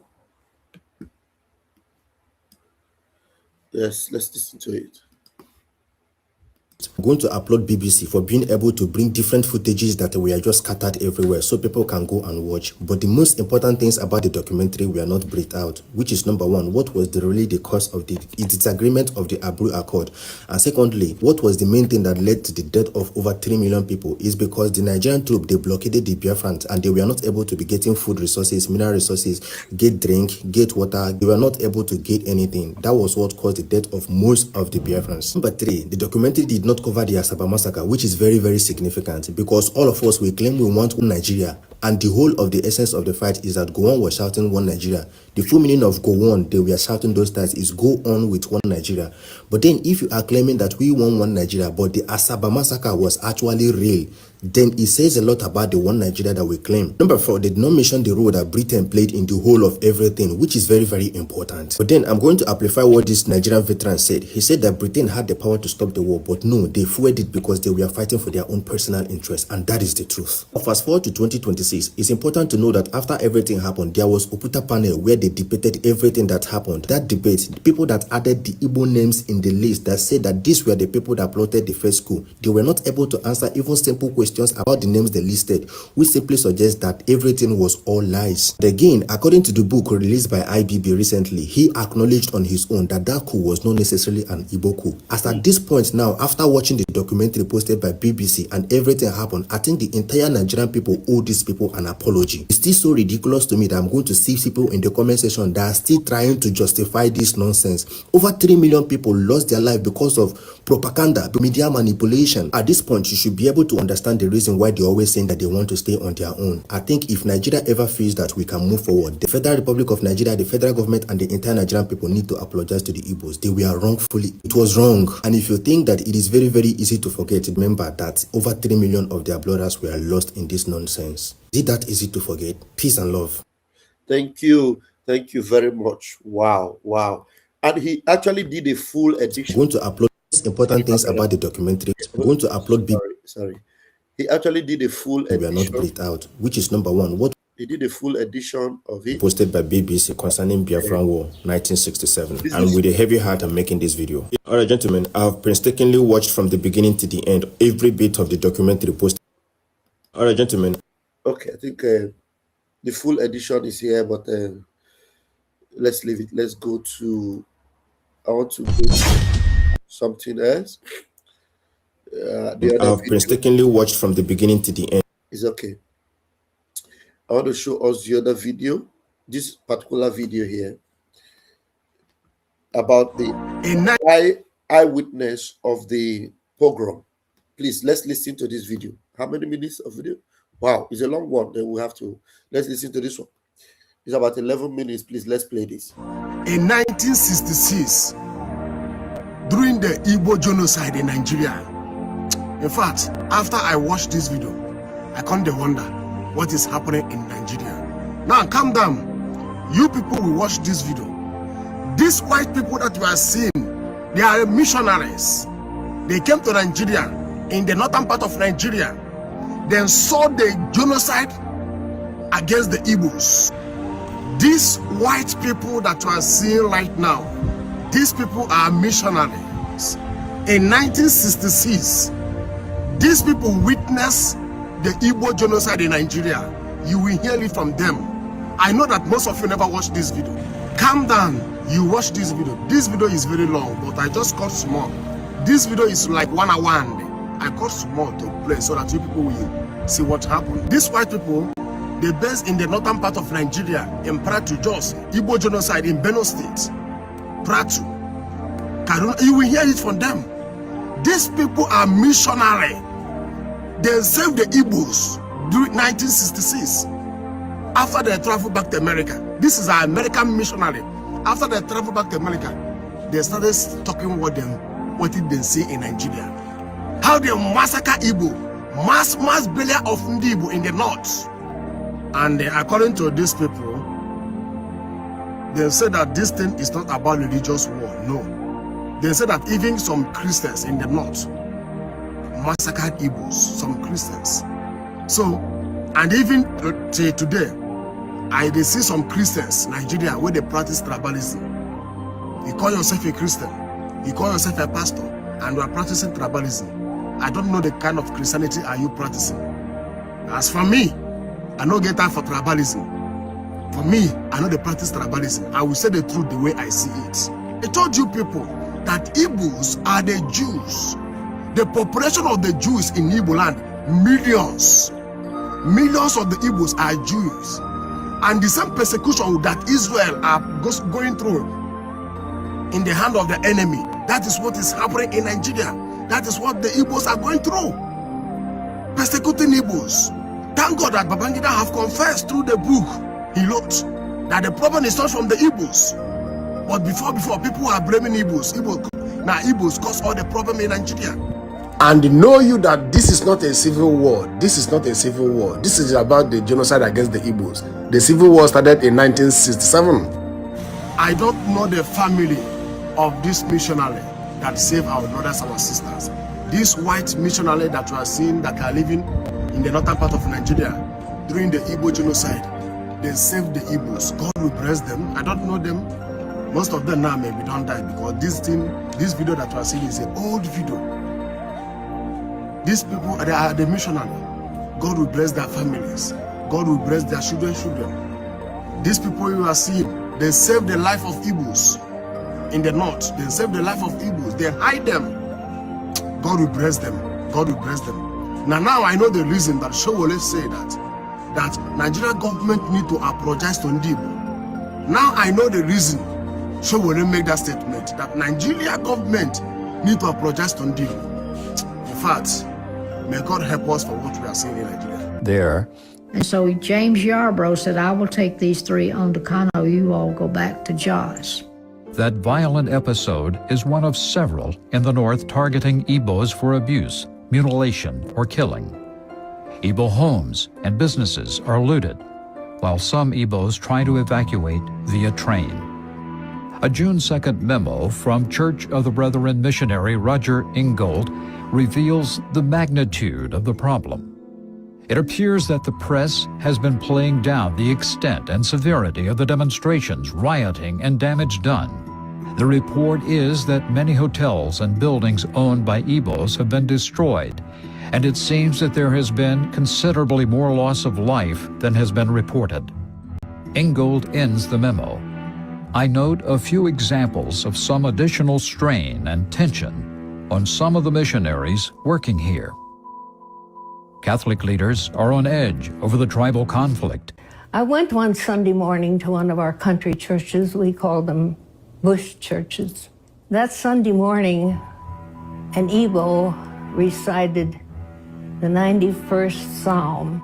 You will not fear the terror of the night, nor the arrow that flies by day, nor the pestilence that stalks in darkness, nor the destruction that wastes at noonday.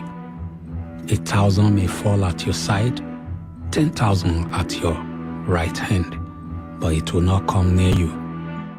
He said it with such depth of meaning. It said to me, these people are well aware they are facing a great trouble. In the northern region, September 21st, morning. We were expecting and had a Hausa Malam come to help us learn Hausa. And he came and said, terrible things are happening in the town. And then he described a little bit of what was happening in terms of killing of Igbos. The Kickovers are foreigners in a strange land and new to Nigeria. A young man named Oko was working for us, but Oko was an Igbo. So we were very frightened and uncertain about what to do. Are you guys following? Are you guys listening? These are eyewitness accounts to the pogrom that led to Ojukwu deciding and determining that, look, we are not going to continue as it is. It is either we go on our own, or they decided in Aburi that every region should manage themselves. So with the agreement of Aburi, it will mean that any Igbo man that will be in the north is on his own volition, because already there is now a regional government. You understand? But yet they renegated on Aburi.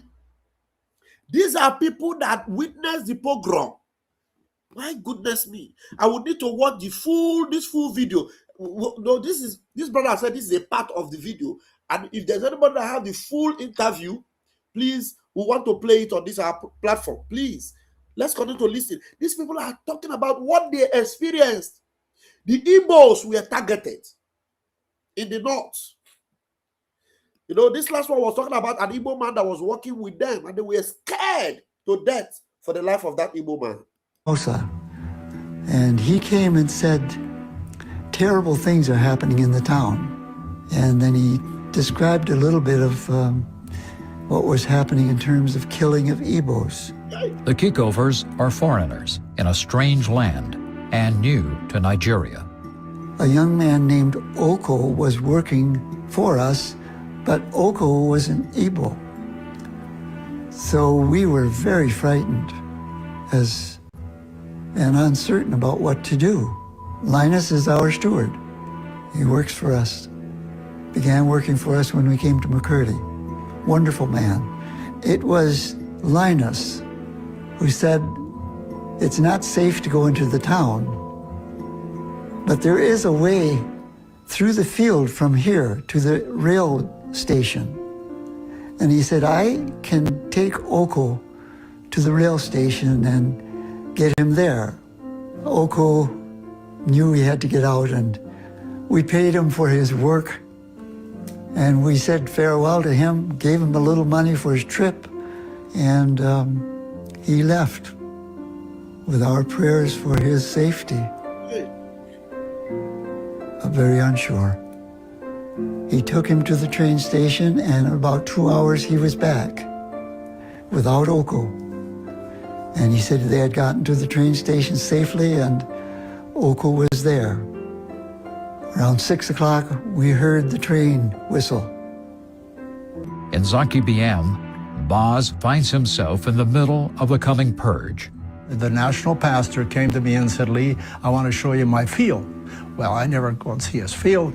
I thought, I wonder what's going on out the field. And he said, our people have hidden some of the Igbos. Tonight, we're sending some to your house, and you have to take them to the Cameroon. What do you say? I said, okay. So here at midnight, I don't know why midnight, at midnight, here I come. At that time, I had a very small Opel. There's just a small Opel. We got 13 adults in there. I took them over to the border through Takum area around Wukari and took them to the border. Well, we couldn't get everybody who was there, and so he said, do it the next night. So we did it again the next night. Came to a roadblock with police. Very fortunately, the road went one way to go to the river and the other way to go to the Cameroons.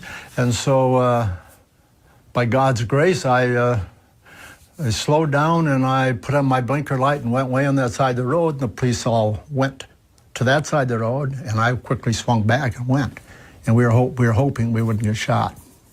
I can tell you, I have never heard silence so loud as when the people saw the police. And I looked out the window and I saw. Hearing that, this man was able to, smuggle some Igbo people out of the northern Nigeria to Cameroon through roadblocks and everything, and they were hoping they would not be shot. These are eyewitness accounts to the pogrom in the north. Eyewitness accounts, realities.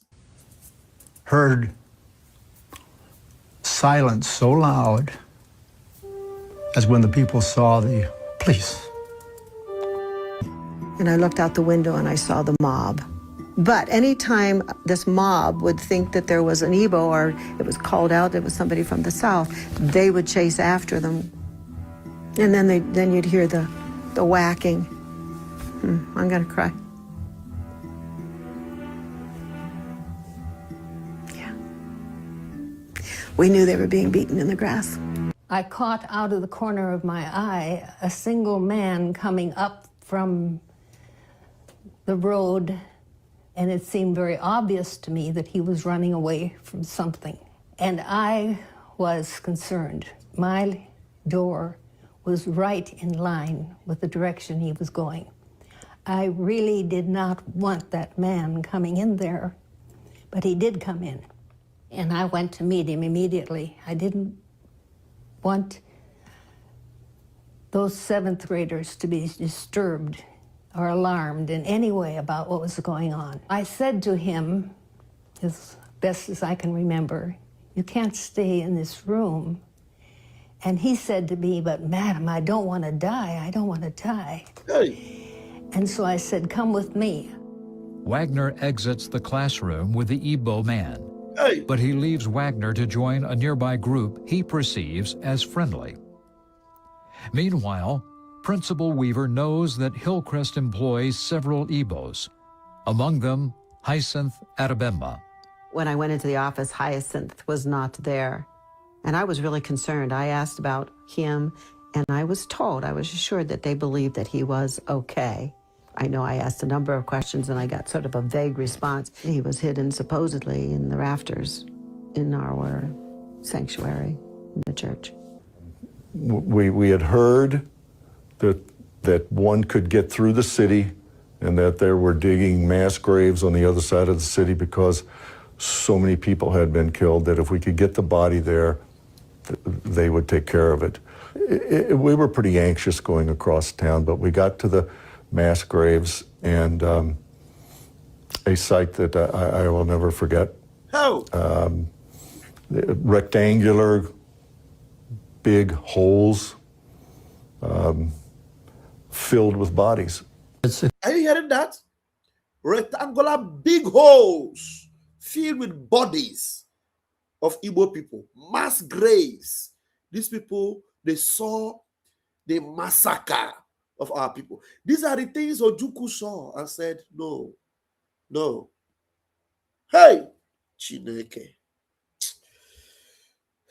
If anybody tell you one Nigeria again, spit on that person's face. I tell you. The affected my faith is questioned as to why bad things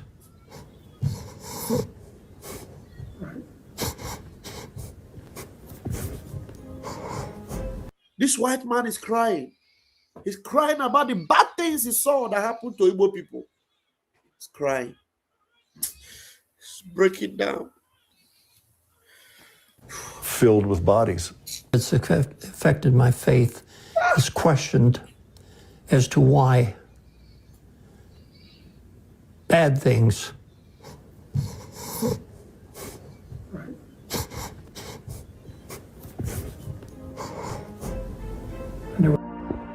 The old man is crying for what he saw they did to Igbos. Yes.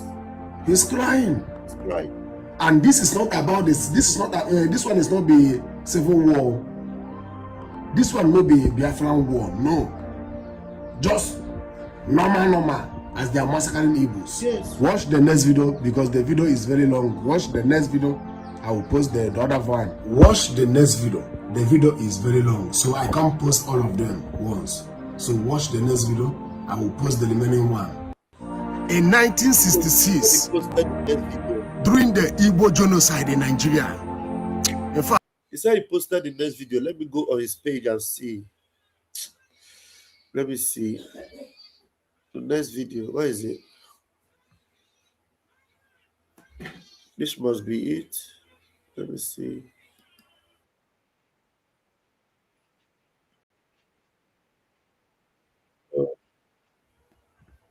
Where is the next video? I don't think. Did he post it? Okay.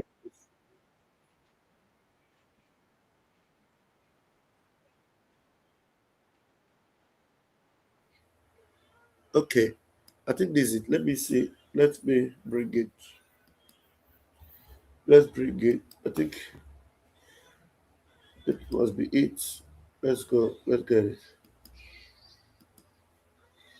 it. My new baby is crying. Oh God.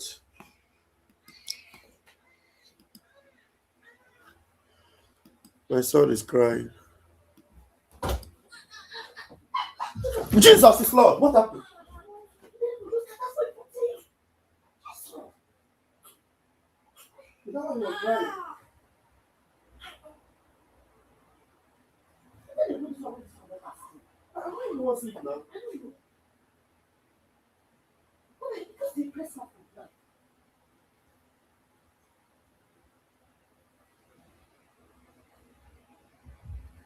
Don't sleep since so.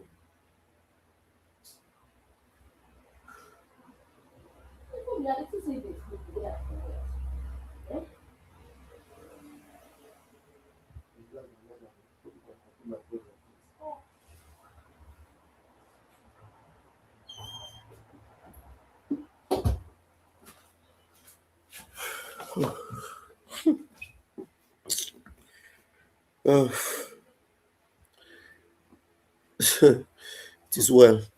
All right, let's play this video.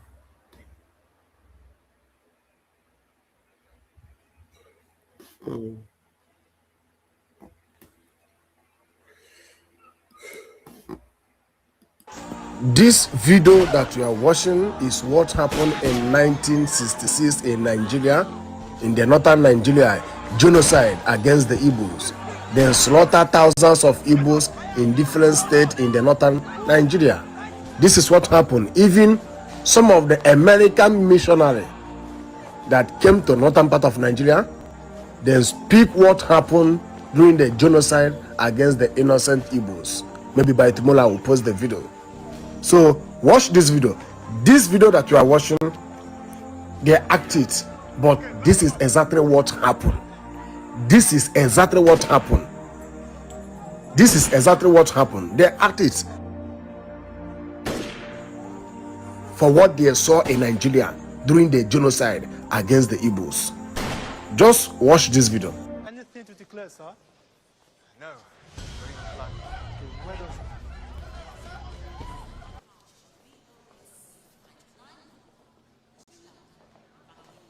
Where are you from? I'm from Obosi. My fiance is from Womanachi, not far from you. Your fiance, sir? Yes.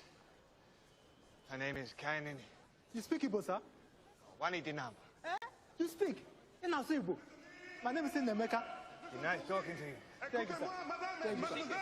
Yes, sir. We have here a little technical difficulty. A small problem that can be resolved very simply. Nous avons ici un problème technique. Peut-être résolvé très simplement. I want all our foreign visitors to gather over here. This is Kanu Airport. This is what happened in 1966.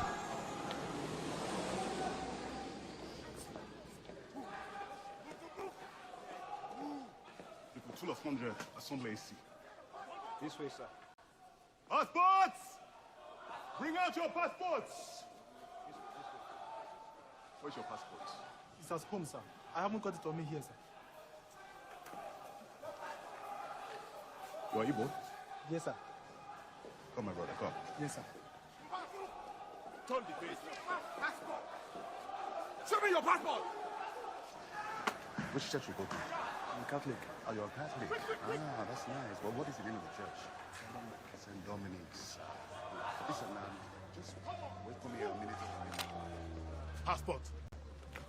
They massacred Igbos in the... They check their passport. As long as you are an Igbo, they will kill the person.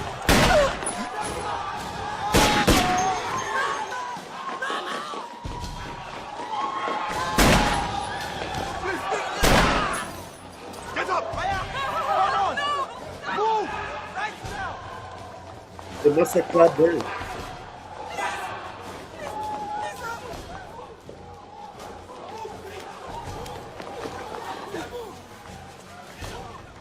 This was actually played in a movie. I think this is a scene, the true life story that was told, that was acted in the movie. I think this is a movie that has been, I've seen this movie before, but this is just the truth of what happened in the north. That's the truth of what happened in the north. Right. Oh, wow. Sorry. That's the truth of what happened in the north. So, dear friends, I'm going to leave it here. My boys do not want to sleep. Let me go and keep them, enjoy them, sleep. I will see you guys tomorrow. So, one thing we must know is that Biafra is here and we must be ready. We must be ready. Mazi Nnamdi Kanu is the solution.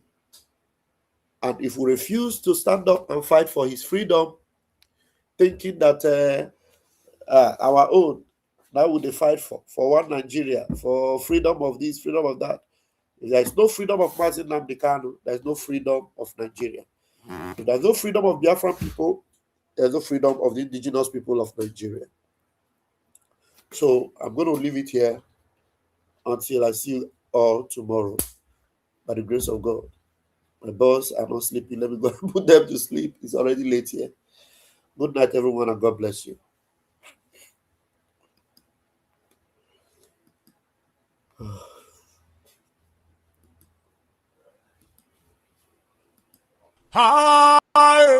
what causes in a woman I could retire? The belly woman, billion. But the country men of people, what is happening in the world? Kulio, bilio, Chukoki Kabiama, Woronanya, Kulio, bilio, Chukoki Kabiama, Woronanya. Kuleo bilisienu Chukoki Kabiama Usiere na nyaga Kuleo bilienu Chukoki Kabiama Usiere na nyaga. Maximum respect to my own talented leader, Prophet Mazi Nnamdi Kanu. You kept quiet, America kept quiet. You ain't kept quiet, the whole world kept quiet. You kept quiet, America kept quiet. You ain't kept quiet, the whole world kept quiet. You kept quiet, America kept quiet. You ain't kept quiet, the whole world kept quiet. You kept quiet, America kept quiet. You kept quiet, the whole world kept quiet. They came from Sahel, they came from Chad, they came from Niger, Senegal and Mali, claiming our land, killing our people because of our blessings. My God, go to the bushes now, they're everywhere, kidnapping and killing people every day, raping and killing our women and men, slaughtering them in their family. Hey God, kidnapping and killing Christians night and day, and nobody they talk. Chimo, dividing and ruling we anyhow, as if you're not human being. My God, abducting and killing Biafrans every day, and the whole world to watch, the whole world to see. Kuleo, Kuleo, Chukoki Kabiama, Kuleo, Chukoki Kabiama, Koronanya. What was this in the women and Kurucha? They will belly from the but you're about to make a pillow. What is happening in the Kuleo, Kuleo, Chukoki Kabiama,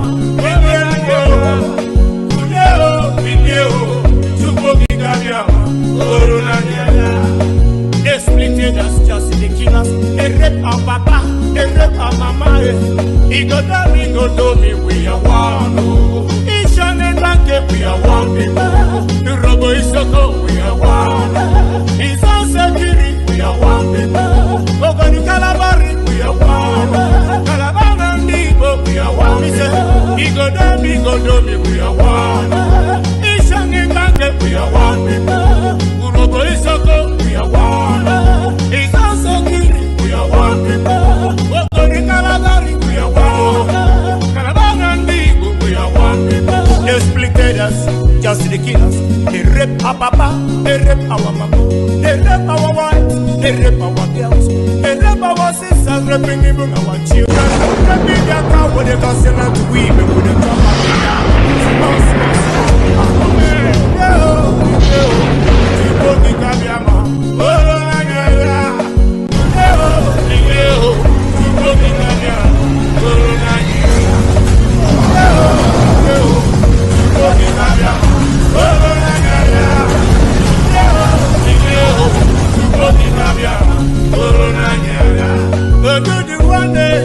Wake up now and fight for your freedom.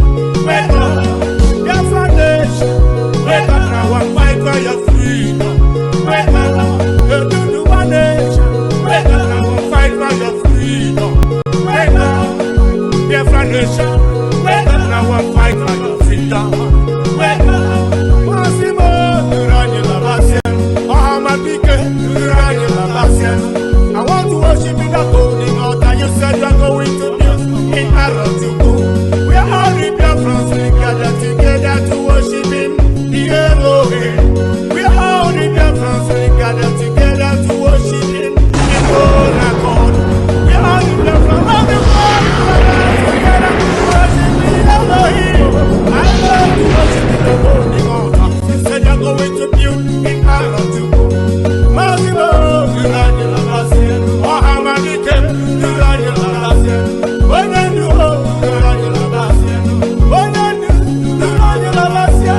We come from different worlds. One of us, Mazi Nnamdi Kanu,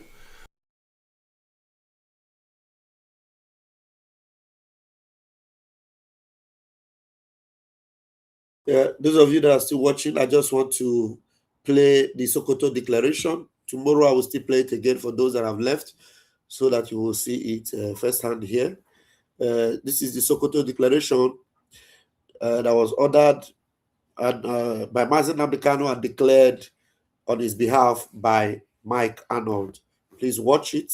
It's also live on his YouTube channel, and you can go on his website, mikearnold.org, and or you go to Sokoto Declaration.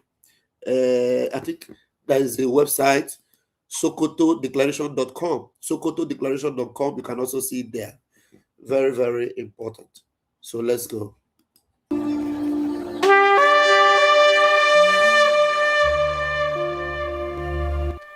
We come from different worlds. One of us, Mazi Nnamdi Kanu, was born in Biafra as a Biafran and now sits in a prison cell built to silence him.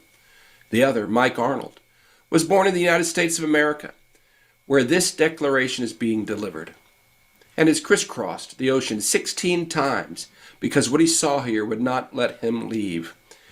We do not walk the same road, yet we have arrived at the same conviction. Today we speak as one to every person of conscience on this land, every tribe, every region, every faith. We share one enemy and one future. When darkness covers a people, when truth tellers are jailed, when a government's full-time work is hiding mass graves, that is the hour when boldly speaking truth can topple tyrants and set the people free. That hour is now. It is time to rise. Cosa vorresti provare oggi? Ogni caffè, un nuovo mondo. Ogni sorso, un gusto da scoprire. Con Vertuo, esplora infinite possibilità. Nespresso, what else? Preparatevi alla nuova era. Avremo la...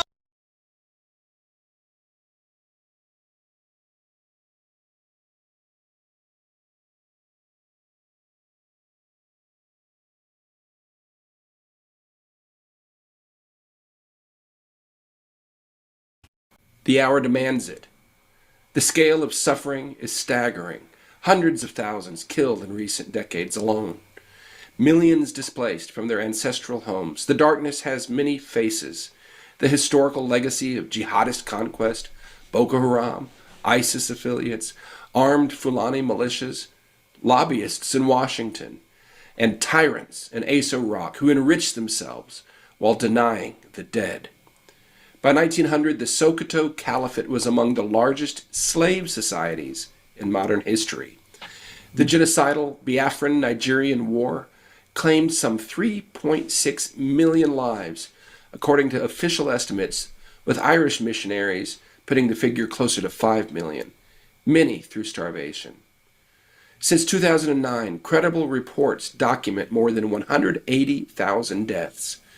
More than 19,000 churches burned or destroyed, and the displacement of as many as 10 to 12 million people from their ancestral homes. Children grow up in squalid camps the regime denies exist, surrounded by the ideology that murdered their parents. This is not farmer-herder conflict, not climate change, not a misunderstanding. This is conquest, one of the longest patterns of targeted violence and displacement in modern history. It ends now. The violence is not inevitable. It is the result of choices that can be confronted and reversed by the sovereign will of the people. We hold these truths. Every human being on this land, every tribe, every tongue, every faith, is made in the image of God and possesses inherent dignity and the right to life, liberty, and self-determination. Every person has the right to live in peace in the home of their fathers. The displaced must return home. Their safe return and full restoration come before all other national work. Until they are home safe, with justice and restitution, nothing else is finished. We acknowledge without hesitation or qualification the pain, suffering, and injustice endured by the oppressed of every tribe, every ethnic group in every region across this land. No community holds a monopoly on grief.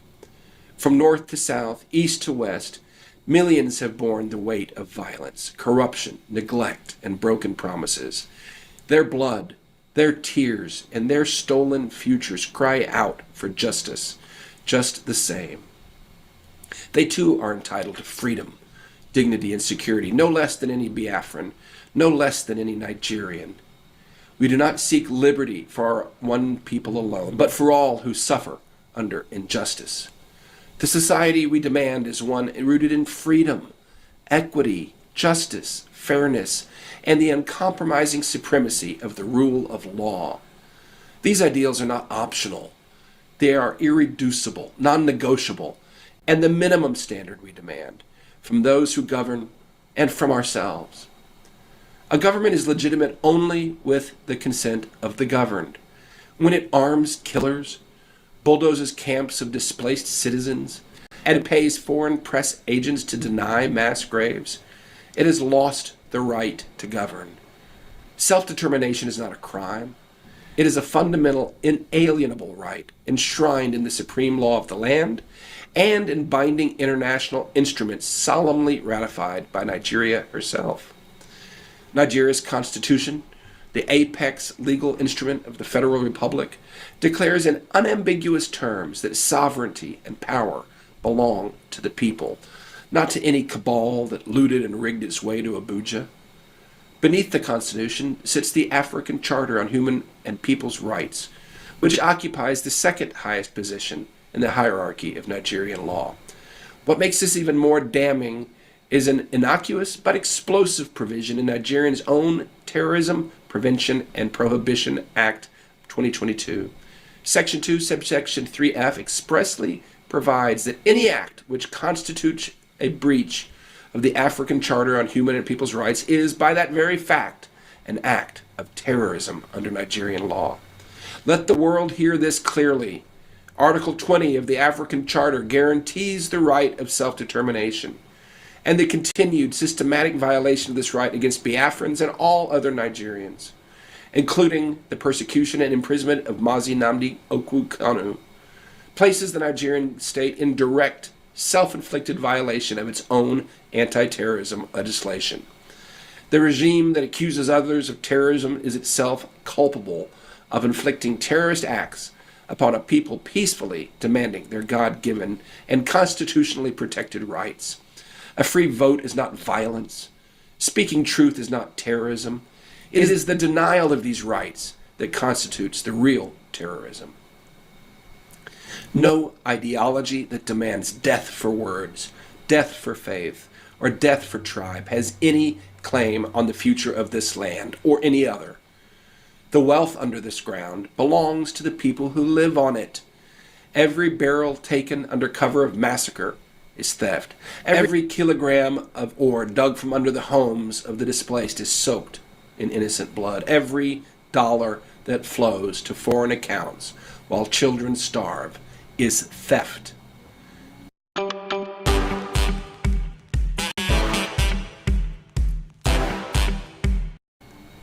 No one is coming to save us. No outside power will hand us our freedom. No foreign capital will grant us our wishes.